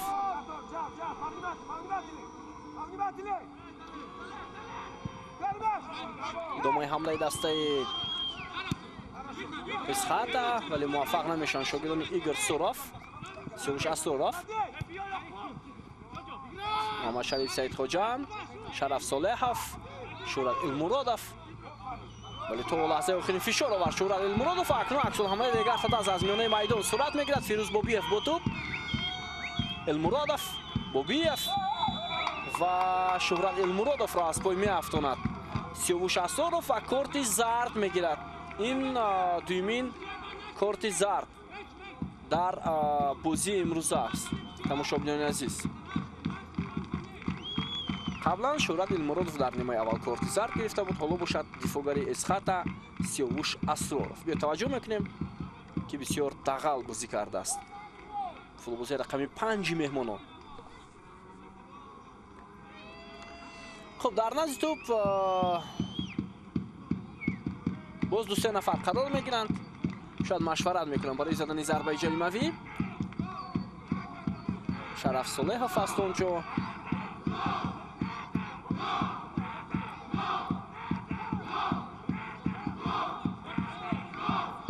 خب شرف صالحov است، شاید خودی او ضربه را اجرا میکنند. دیواری دفاعی میسازند. 3 فوتبالبازی دسته اسخاتا، ابراهیم نشانخانов، ойбек абдуғафоров و ҷаҳонгир ергашев. مخلصان دسته رگرتادست تلقین میکنند که گل زده شود با دروازه یا توپ رو با دروازه دسته اسخاتا روان کنند. فوتبالبازی رگرتادست.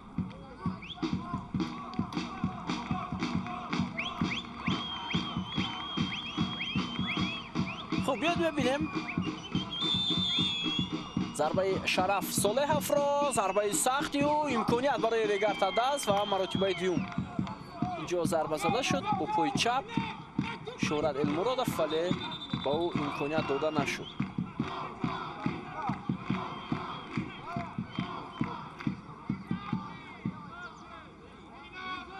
اینجا از اتاق داوران که در نزد البته لحظه های بحثنا قرار دارند چیزی اشاره میشد با سید زینالدینов. بیاید متوجه میشویم تو با دستی فوتبالبازی اسخاتا رسید یا نه، همین چیز حالا شاید تفتیش کرده برآمده میشود. خب بعضی از بازیگران امروز در میدان هستند، تماشا کرده ایستادند، از جمله ما و شما سابق بازیگری رگرتادست فوتبالبازی فعلی حاصلات دلیر یادگارов رو میبینیم. باز تبریزی давлатмир بود اگر خطا نکنم، نوریدین давронов اونجا نشسته بود و این بازی رو از نزدیک تماشا کرده ایستادند. ادامه حمله دسته اسخاتا، سیاوش اسرارов،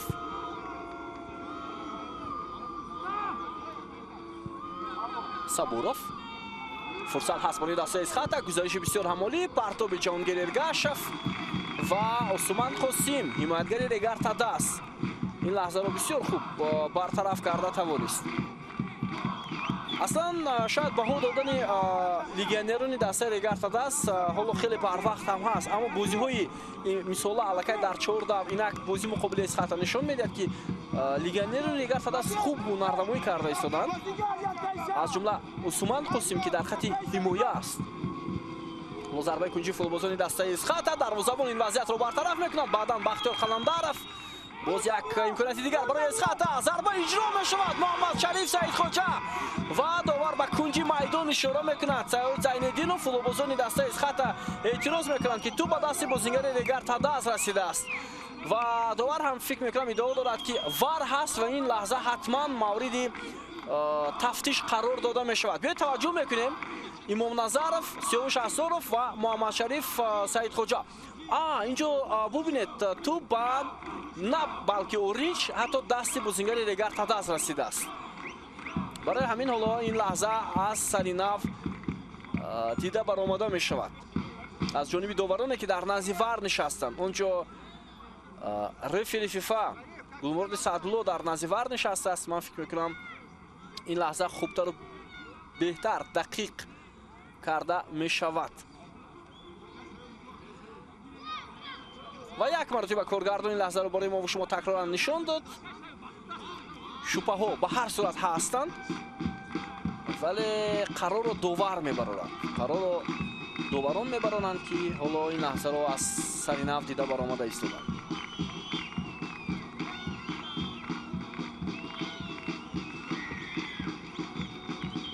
خب یک بازیگر دسته رگرتادست حالا آسیب گرفته است. تو با دستان پنجه های بازیگر رگرتادست برخورده است. یعقوبجان احمدov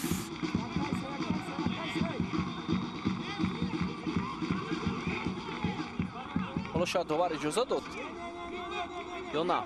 نه حالا هم هیچ چیز از دست نرفته است. امیدی بازیگران اسخط حالا هم هست.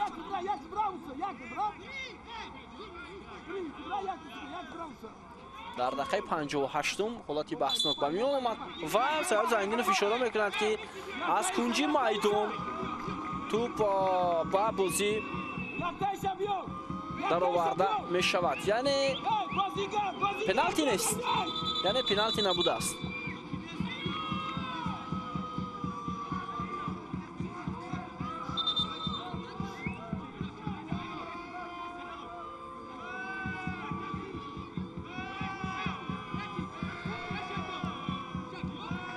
خب 36 طرف عثمان قاسم هر دو حالا دعوت کرده می شوند.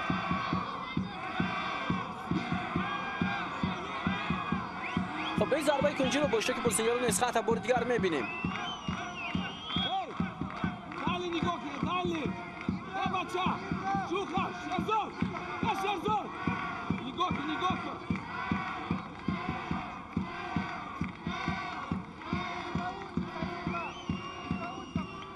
محمد شریف سعید خوجا آمادگی میگیرد برای با میدان برآوردن توپ، پرتاب او و اولین شده کاپیتان دیگر تداس بختیار کلندرов این وضعیت رو برطرف کرد و اینجا حمله دسته اسخط و گل. حساب 1-1 دقیقه 60 رقابت بیننده عزیز و از این وضعیت که اندک فارغ کردن بازیگران نیرگر تداس فوتبالبازان اسخط توپ رو به داخل دروازه روان کردند. امیرجان سفرов مؤلف گل دسته اسخط شد در دقیقه 60 بازی. 1-1 می شود حساب بازی. تماشاگران عزیز و من گمان کردم که بعد از اون که فوتبالباز دیگر از پای میرفت شاید دوبار قاعده ویران کنی حساب میکند، اما نه، دوبار به مرکز میدان اشاره کرد، یعنی گل است و حساب برابر شد.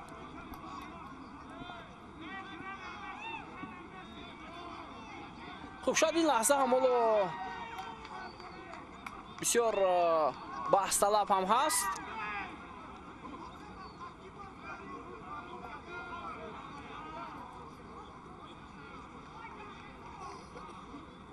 و به هر صورت حالا باز امید می‌بندند بازیگران ریگر تداس.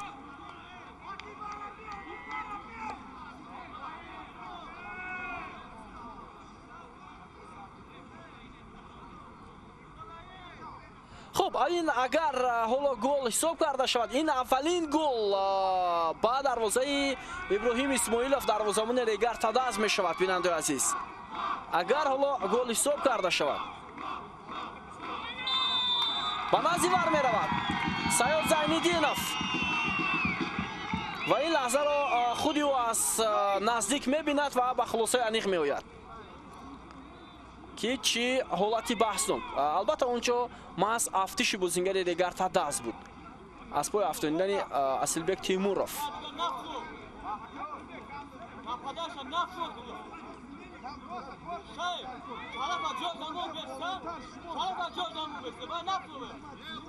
خب بیایید متوجه میشویم اینجا بازیگر ریگر تداس میتوانست از به توپ رسد، ولی به هر صورت برخوردی جانگیر گشت و دفاعگر ریگر تداس حالا قاعده ویران کنی هست یا نه، دوباره به یک خلاصه می آیند و این لحظه رو بهوگذاری میکنند. بعد از همین یعنی گل شد و امیرجان سفرov توپ رو به داخل دروازه زد. حالا داور چی اشاره میکند؟ نه، گل است.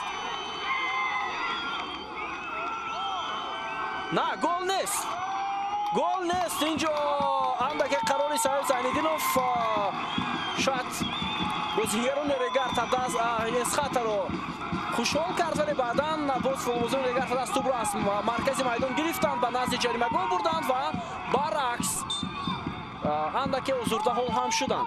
خب به هر صورت ور هست بیننده عزیز و هر لحظه که اتفاق میافتد حالتی بحثناک است مورد تفتیش قرار داده می شود و اکنون خوشحال می شوند خوشحال میشوند بازیگران ریگارتا از مخلصان این دسته که گل اسخات بکار کرده شد و حالا ادامه میکند سلسله بازی های ریگارتا شاید ادامه میکند چون که حالا بازی به انجام نرسیده است.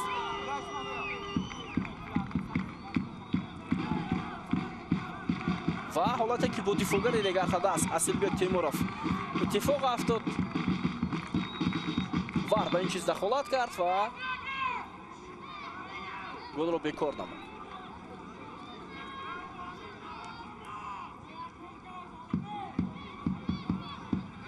حمله بازیگران ریگارتا است. بیا توجه میکنیم ولی توپ را با رستم صبوروف بسیار عالی بوده است پای فوتبالبازی تیم میزبان. باز هم حمله بازیگران ریگارتا است. فریمپونگ و امکانیت خوبی زدن ضربه برای بازیگران ریگارتا است و تیر دروازه اینجا کمک میکند با بازیگران اسخات. دقیقه 65 رقابت بیننده عزیز.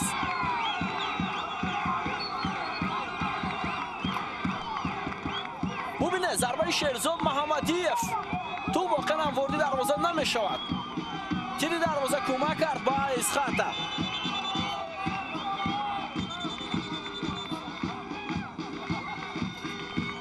در دقیقه 65 رقابت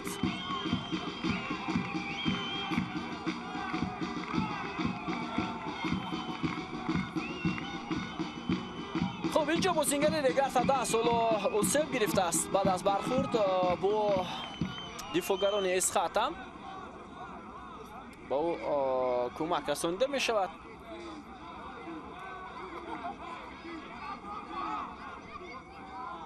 ایگور سوروف باز هم اعتراض میکند با دوباره چهارم نصرالله کبیروف.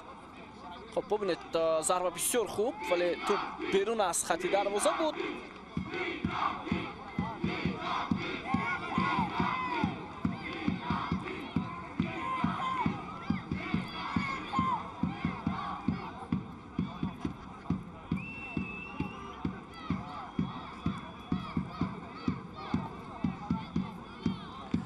خب بازی ادامه میکند. کوادرو فریمپونگ اندک اوسیب گرفته است. باز به نزد وار میرود سیاد زینالدینов و این لحظه از سر ناو دیده برآمده میشود. خب بیایید میبینیم یعنی اینجا برای پنالتی دوبار به نزد وار میرود برای دیدن اون که ضربه پنالتی هست یا نه. خب ابراهیم اشونخانов و کوادرو فریمپونگ حالا این لحظه برای کارگردان از جانب کارگردان نشان داده می شود و یک جا میبینیم با توپ کدومی از اینها رسید. توپ سرول با پای بازیگر ریگارتا است. ببینید با نوگی پای او رسیده است و ابراهیم اشونخانov از خفای پای او زده است. گشته برگشته این لحظه تکرارا برای ما و شما نشان داده می شود و علاقه دوباره این لحظه رو دید با خلاصه هم آمد. سیاد زینالدینов پنالتی به دروازه اسخات داده می شود. بیننده عزیز و خیلی زیاد اعتراض میکنند مربیان دسته اسخات بازیگران این تیم.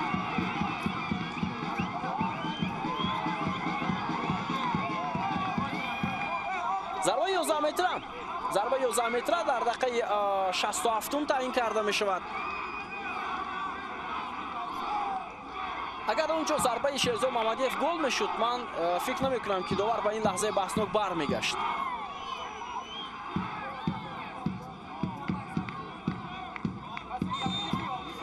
خب ضربه شرف ساله و حساب 2-0 می شود با فایده ریگارتا در دقیقه 68 رقابت.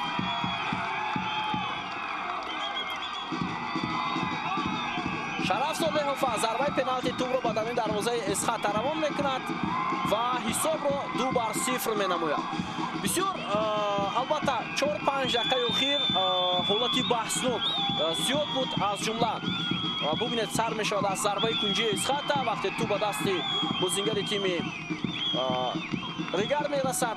بعدا فوتبالبازان دسته اسخات گل می زند اما بعد از دیدن وار اون بکار کرده می شود خب اینجا بعد از دیدن وار باز ضربه پنالتی به دروازه اسخاتا تعیین کرده می شود. این برای مهمانان بسیار علام‌آور هم هست، برای مهمانان که در 7-8 دقیقه هم گل اونها بکار کرده شد، هم به دروازه اونها ضربه پنالتی تعیین کرده شد.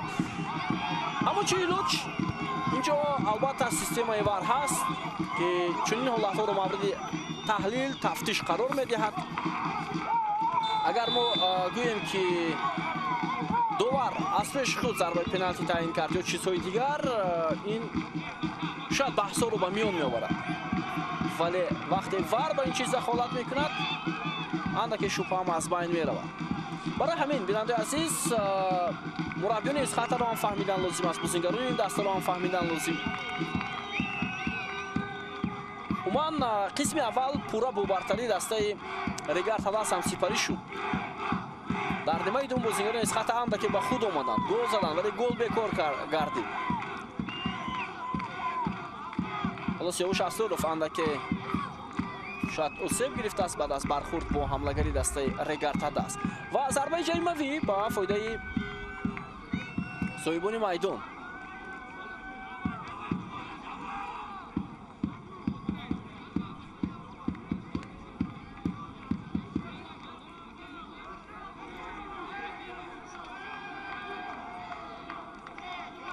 خب بختیار قلندرов ضربه توپ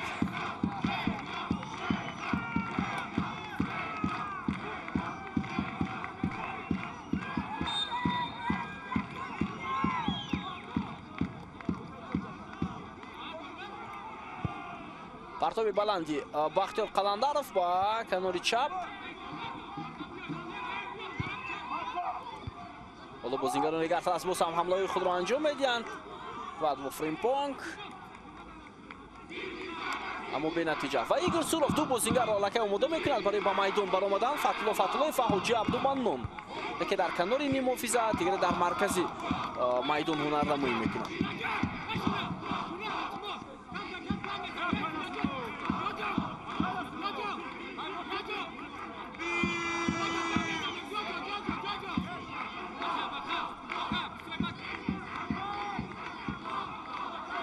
خوبجان احمدов بازیگران اسخاتا تا لحظه آخری مبارزه میبرند برای برطرف کردن حمله های حریف. اما بازیگران ریگار تلاس با ایستگی باز حمله های خود را انجام میدهند. فیروز بابیف، جوزف فیومبا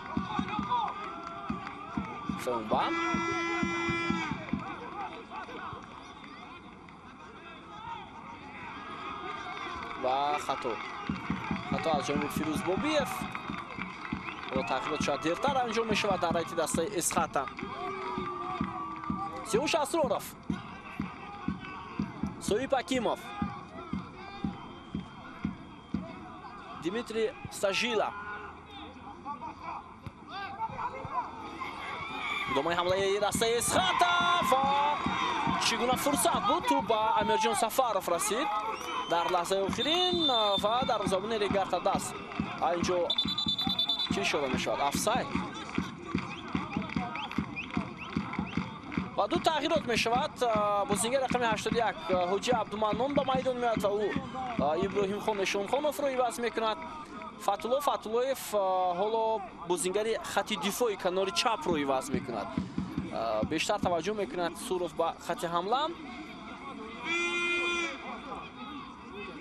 و عبدالرحمن اوزاقov حالا ترک میدان کرد و فتولایف در دقیقه 72 وارد میدان می شود.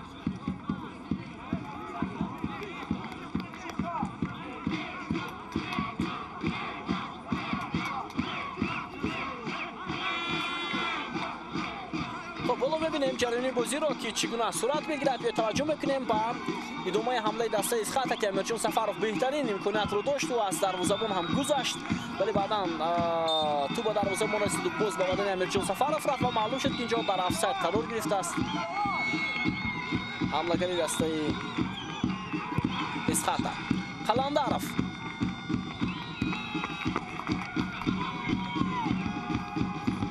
محمد شریف سیدخوجا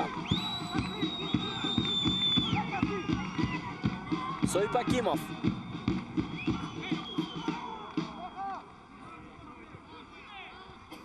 صبورov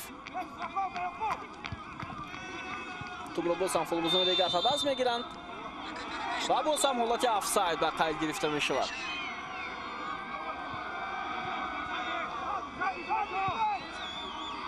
اکنون دقیقه باقی مانده شاید برای ریگارتاس خیلی دشوار می شود، چون که فولبوزون اسخات میخواهند بیشتر توجه خود را به خط حمله روان کنند. شیرزاد محمدیف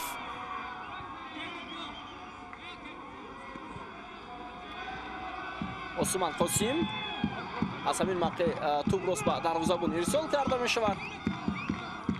حجی عبدالمنان یک سبکی خیلی خوب دارد، نیم فیصدگری دسته اسخات که در حیث دسته نورسان 17 ساله تاجیکستان بازی کرده است در جام آسیا سال گذشته در تایلند و عضو دسته جوانان 20 ساله کشور است. یکی از بازیگران محوری و اساسی دسته جوانان کشور هم هست.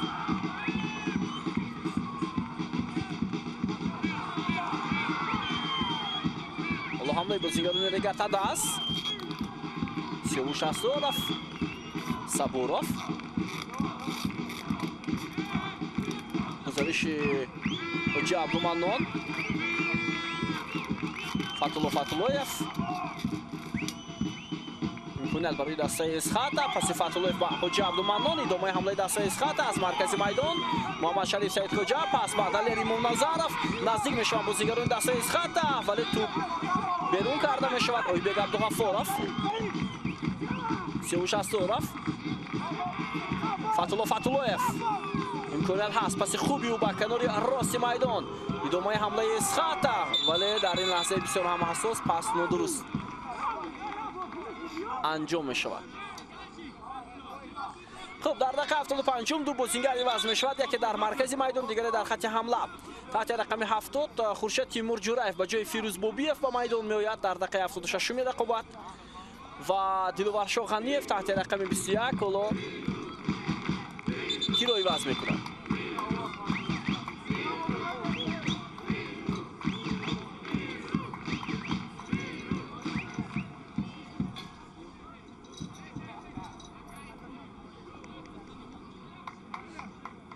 خب دیلوار غنیف حالا با جای بازیگر رقم 9 کوادو فریمپونگ مؤلف گل دسته ریگارتا داس عوض می شود و با جای با میدان میاد دیلوار غنیف. دو تغییرات پای هم زنده رحیموف در حیث دسته ریگارتا داس انجام داد. توجه میکنیم در آغاز رقابت چگونه او با پس شرف صالح توپ را به درون دروازه اسخات روان کرد. حساب 1-0 نموده بود و این گل دومی او در موسم امساله لیگ اولی است.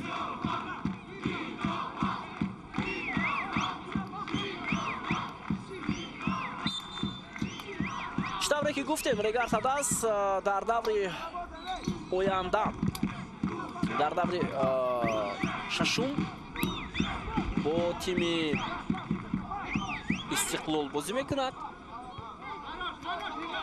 و اسخات 12 مای با استرافشان وارد رقابت می شود و باید خطیاسان کرد بیننده عزیز که با سبب اشتراکی دسته استقلال در بازی سوپر جام کشور روز 11 مای با نقشه گرفته شده است با دسته روشن. بازی دسته ریگارتا و استقلال شاید به روز دیگر گذرانده شود. نمیشود علیقش گذرانده شده است الکی 15 مای صورت میگیرد، یعنی سوپر جام روز 11 مای برگزار می شود در ورزشگاه تالکو آرنای شهر تورسنزاده و آمادگی ها حالا در این ورزشگاه من فکر میکنم خوب صورت گرفته ایستادند و روز 11 مای ما و شما را سوپر جام تاجیکستان انتظار است بیننده عزیز با اشتراک دسته های استقلال و روشن.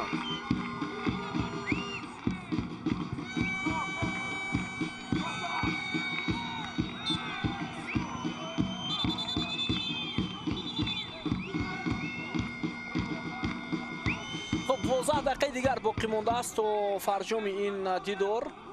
бозӣ ба ин дастаи Регартадас ва Исхата.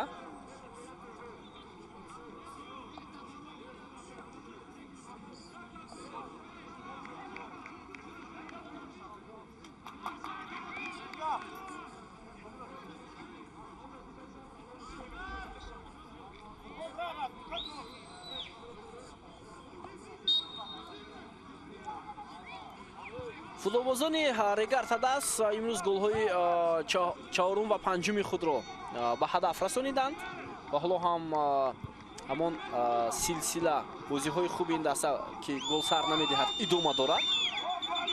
ҳамлаи навбати дастаи Регартадас, паси Шуҳрат Элмуродов бисёр олӣ ба Шараф Солеҳов буд, вале Шараф Солеҳов ба тӯб расида натавонист. агар Регартадас дар бозии имрӯза ғалаба кунад, то бозиҳои дигар ба зинаи дуюми ҷадвал меборад бо 11 имтиёз.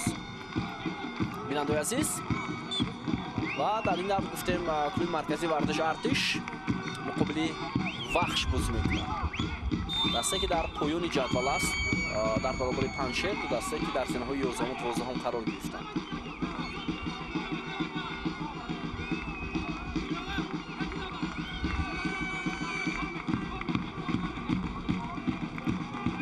хуб, Шараф Солеҳов дар миёни ду бозигари дастаи Исхата буд. аз пой афтид. Мамашариф Саидхоҷа ҳам аз пой афтид.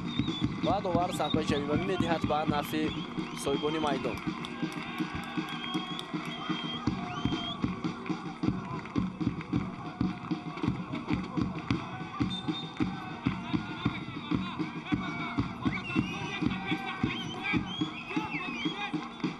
Шуҳрат Элмуродов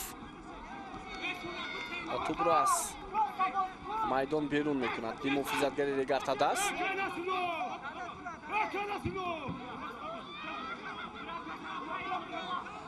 Ойбек Абдуғафоров, Соҳиб Акимов, Дмитрий Стажила.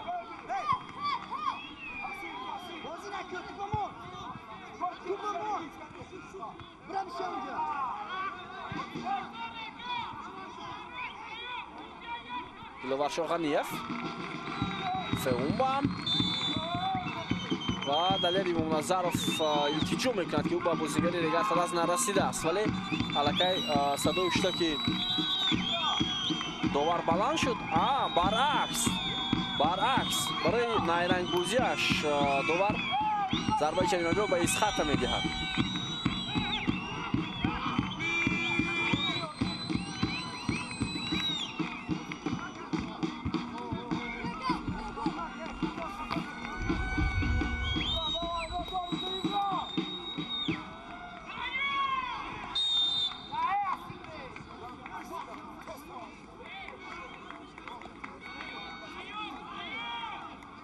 خب ضربه جریمه‌ای با فایده فوتبالبازان Исхата дода мешавад.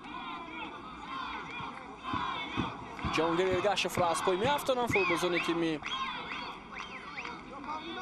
Регартадас, анихташ Асилбек Тимуров ва Саёд Зангиров зарбаи ҷаримавӣ медиҳад ба нафи меҳмонон. Далер Имомназаров ва Муҳаммадшариф Саидхоҷа ҳарду дар назди тӯб ҳастанд. биёед мебинем ки кадоме аз онҳо тӯбро ба ҷаримагоҳ ирсол мекунанд. инҷо аксари футболбозони дастаи Исхата қарор доранд.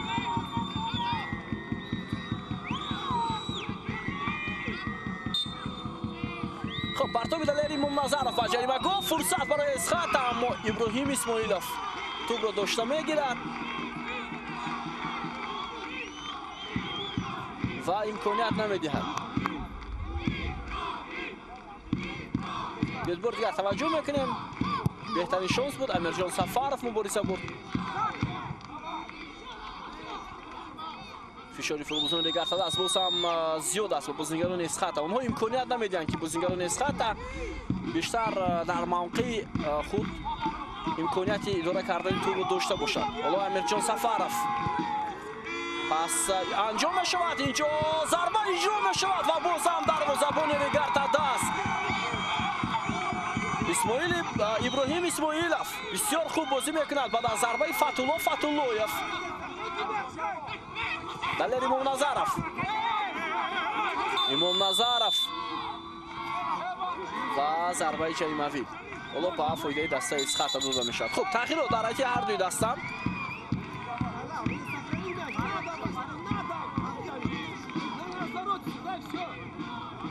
خب حاجی اکبر اوزاخوف تحت رقم 17 در حیاتی دسته ریگارتاداس به میدان می آید.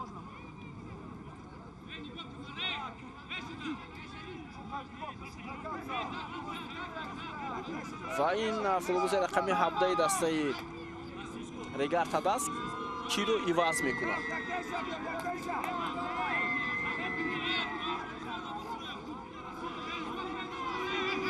رقم 7 شرفجان صالح‌افرو یکی از قهرمان‌های اساسی این بازی برای ریگارتاداس که یک پاس گل‌آور و یک گل زد با دروازه دسته اسخط. حالا در دقیقه 84 عوض میشود. خب ضربه جریمه‌ای برای دسته اسخط. زنده رحیموف دفاعگر رو اصلا با میدان آورد.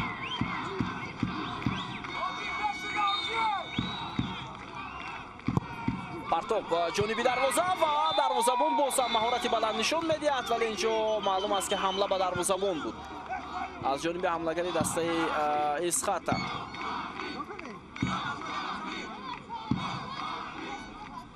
دروازه‌بان ریگارتاداس هم بسیار خوب به پیش برآمد و موفق شد. بهوده او بهترین دروازه‌بان دور چهارم از روی فرضیه شبکه ما اعتراف نگردید و همچنین بهترین بازیگری دور شد. دروازه‌بان ریگارتاداس بسیار مهارت بلند نشان داده ایستاده است.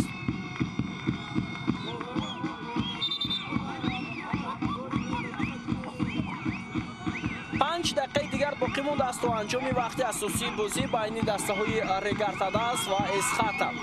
حالا مبینجان مومینو تحت رقم 72 با میدان میآید و او محمد شریف سعید خوجا بازیگر رقم 63 رو عوض میکند و یکی از کارهای بهترین دسته اسخط حالا برای من اینجا اندک روشن گردید. در پیراهن‌های فوتبالبازان دسته اسخط اسم و نسب بازیگران با تاجیکی نوشته شده است. بسیار خوب و واقعا هم افتخار میکنیم که چنین طرز کار در اسخط خیلی خوب به راه مانده شده است. اما در دسته های دیگر این گونه نیست بیننده عزیز، مخصوصا ریگارتاداس اسم بازیگران با حروف با زبان روسی نوشته شده است. اگر اهمیت داده باشه در بسیاری از دسته های لیگ عالی ما همین گونه است که آنها همیشه با زبان روسی اسم و نسب بازیگران را می نویسند. خب خطای دیگر صورت میگیرد از جانب فتح‌اللهیف. حاجی عبدالمنان بود است، معذرت. و کارت زرد میگیرد نیم محافظتگری دسته اسخط برای از پای افتاندن بازیگری تیم ریگارتاداس. به توجه میکنیم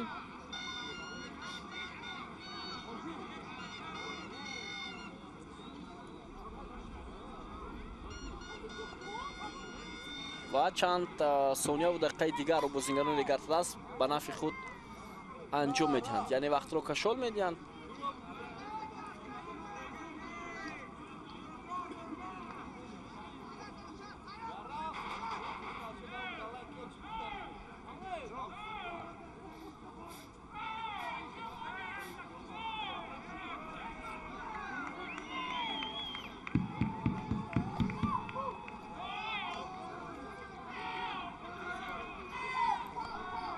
خب ایگور سوروف حالا باز هم اعتراف میکند با داوری چهارم نصرالله کبیروف.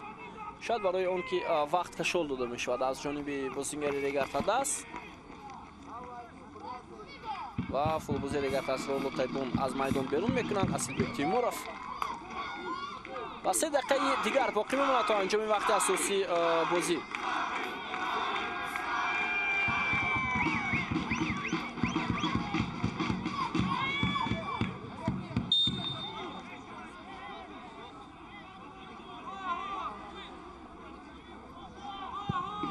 اما عجیب اون است که بازیگر ریگارتاداس از میدان بیرون نمیشود، در میدان است. اصلا وقت طبیبان با بازیگر کمک میرسانند او رو حتما از میدان باید بیرون کنند.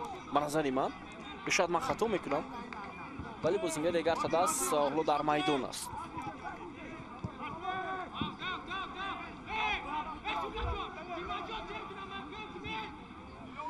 خب ادامه حمله دسته اسخط هم حکیموف پرتاب خیلی بلند با جریمه گل.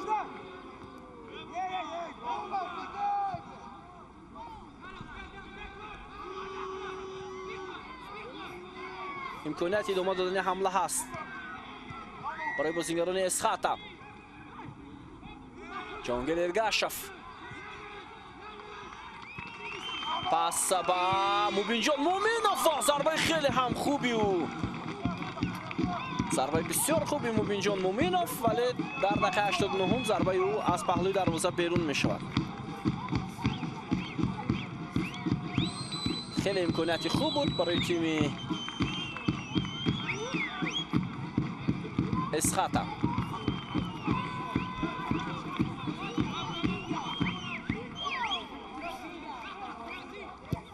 دقیقه آخرین تو وقتی اساسی و فکر میکنم دیوار پوز دقیقه ایلوگی میدیا. در نیمه اول سایدینوف 3 دقیقه ایلوه کرد و حالا در نیمه دوم میبینیم یا در انجام رقابت چند دقیقه ایلوه میشود. شیرزاد محمدیف امکانیت برای ریگارتادا. ضربه شیرزاد ولی دیمیتری استاژیل هم توپ رو داشت. ضربه هم راست جانبی او اجرا شد.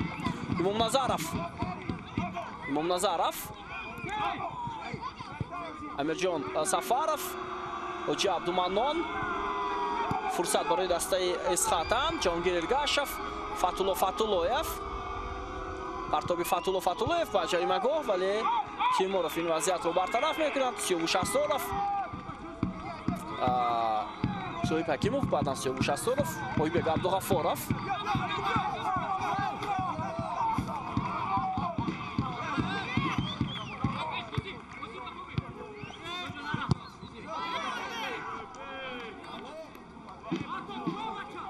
خب وقتی اساسی هم به انجام رسید.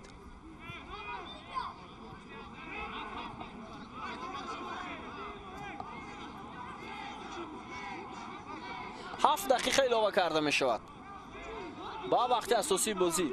تماشاگران عزیز،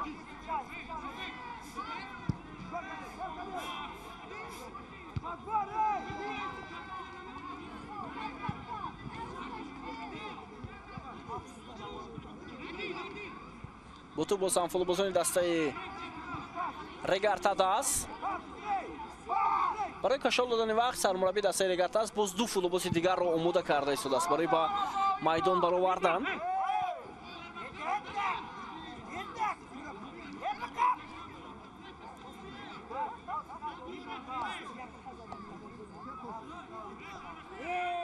خب حالا در این دسته ریگارتاداس کی به میدان میاد برای ما معلوم نیست. به هر صورت بازی ادامه دارد. ابراهیم اسماعیلوف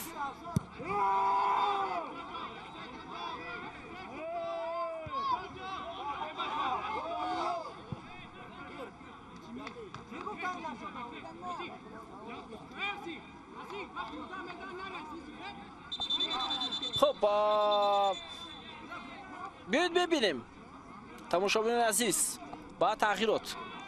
اوپونگ جانسون با میدان میاد تحت رقم 34 و بازیگر رقم 47 شیرزاد محمدیف رو عوض میکند. شریفبek رحمتov تحت رقم 14 با میدان وارد میشود.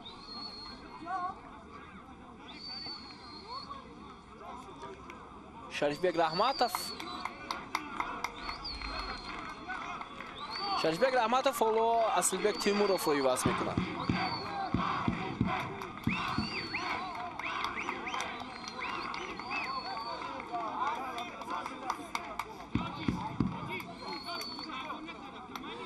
خب اینجا دلشاد کریموف در دسته اسخاتا تحت رقم 23 با میدان وارد می شود و بازیگر رقم 27 دلیر امام نظرov رو عوض می کند.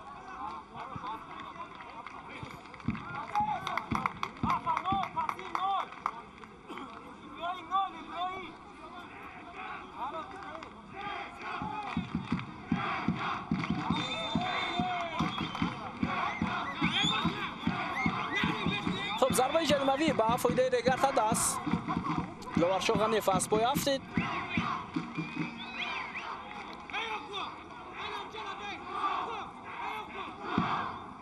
سیاوش اسدالov هم از پیراهنش داشت هم او را پیش پا داد و وضعیت استانداردی برای تیم ریگارتاداس. شوراد المرادوف در نزد توپ.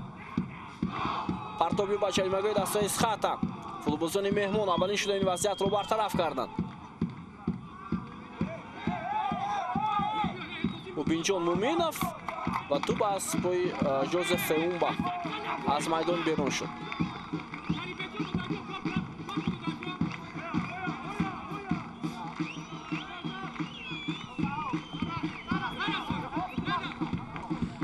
гуфтем ки дар даври оянда албатта Регарта даст бо Истиқлол бозӣ мекунад ва Исхата бо Истаравшан ҳар ду даст дар майдонҳои худ дидор мекунанд.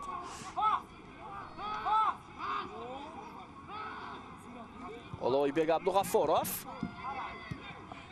Ҷаҳонгир Эргашев, Фатҳулло Фатҳуллоев.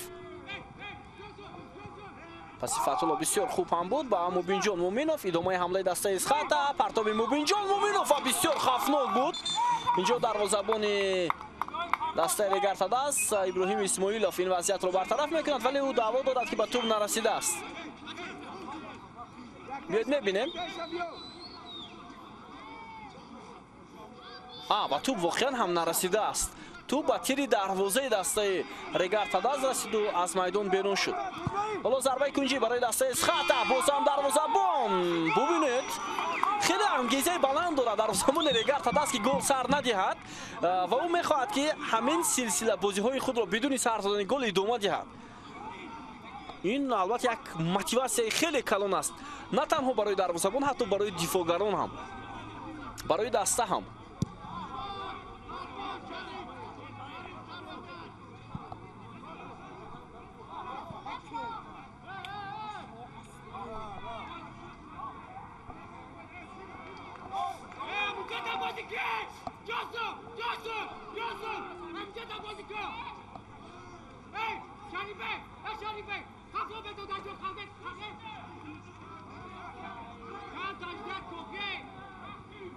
бозигузори хеле амолии футболбозони Регарта даст.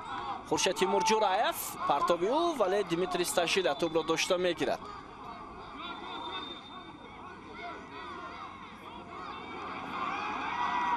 чӣ ишора мешавад инҷо? тӯб аз майдон берун шуда буд агар хато накунам, ки аз ҳамин хотир Саид Зайнидинов хост ки дарвозабон тӯбро аз назди дарвозааш ба бозӣ дарорад.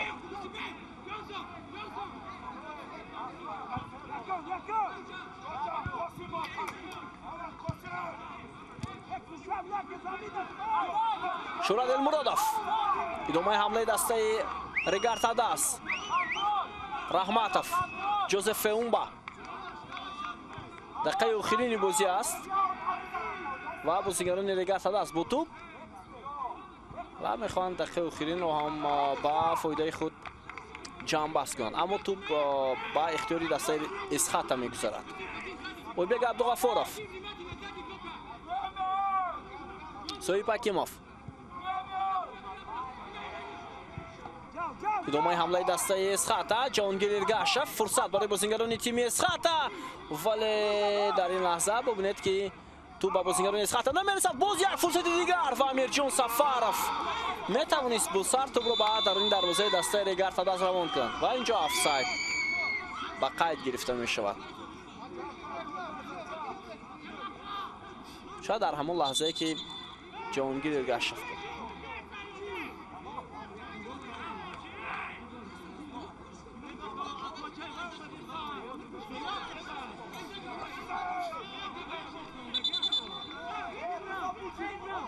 خب 7 دقیقه ilova кардаи довар Саид Зайнидинов ба поён расид. зарбаи Ҳоҷи Акбар Узоқов, Шарифбек Раҳматов, пасю ва идомаи ҳамлаи дастаи Регарта даст. Ғаниев, Шарифбек Раҳматов, идомаи ҳамлаи бозигарони Регарта даст. Хуршед Тимур Ҷураев, партоби ӯ, вале Сабуров ин ҳолатро бартараф мекунад, аммо боз ҳам соҳибони майдон ҳамлаҳои худро анҷом медиҳанд. як зарба аз масофаи дур ва тӯб аз паҳлӯи дарвоза берун мешавад. инҷо бо як расиш ба футболбози дастаи Исхата зарбаи кунҷӣ ишора мекунад довар ба фоидаи дастаи Регарта даст.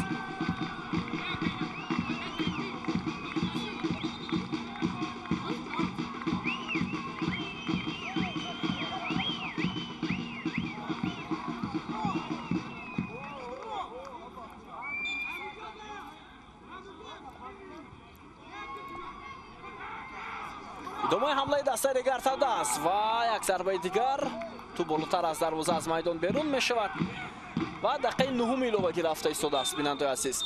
Ва садои иштоки довар аз анҷоми рақобати дастаҳои Регартадаст ва Исхата дарак медиҳад. Бо ҳисоби 2-0 дастаи Регартадаст пирӯзӣ ба даст меорад. Димитрий Сталижа бо як ҳаракати хеле ҳам тез ба назди довар меояд ва эътироз мекунад.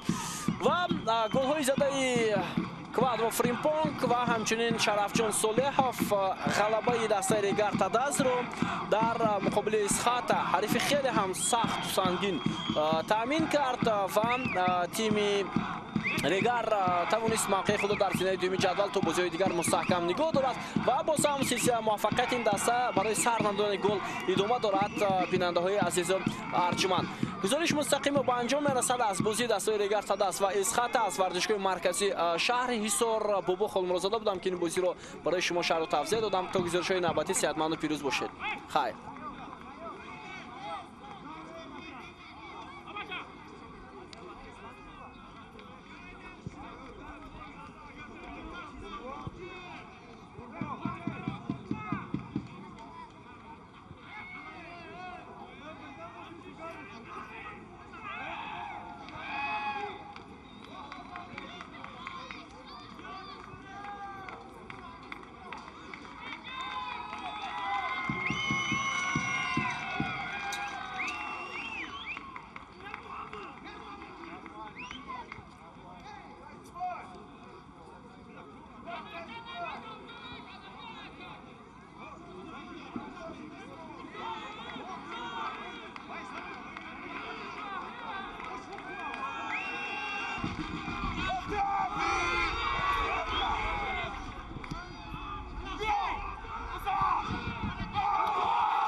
Жесть, не забудь.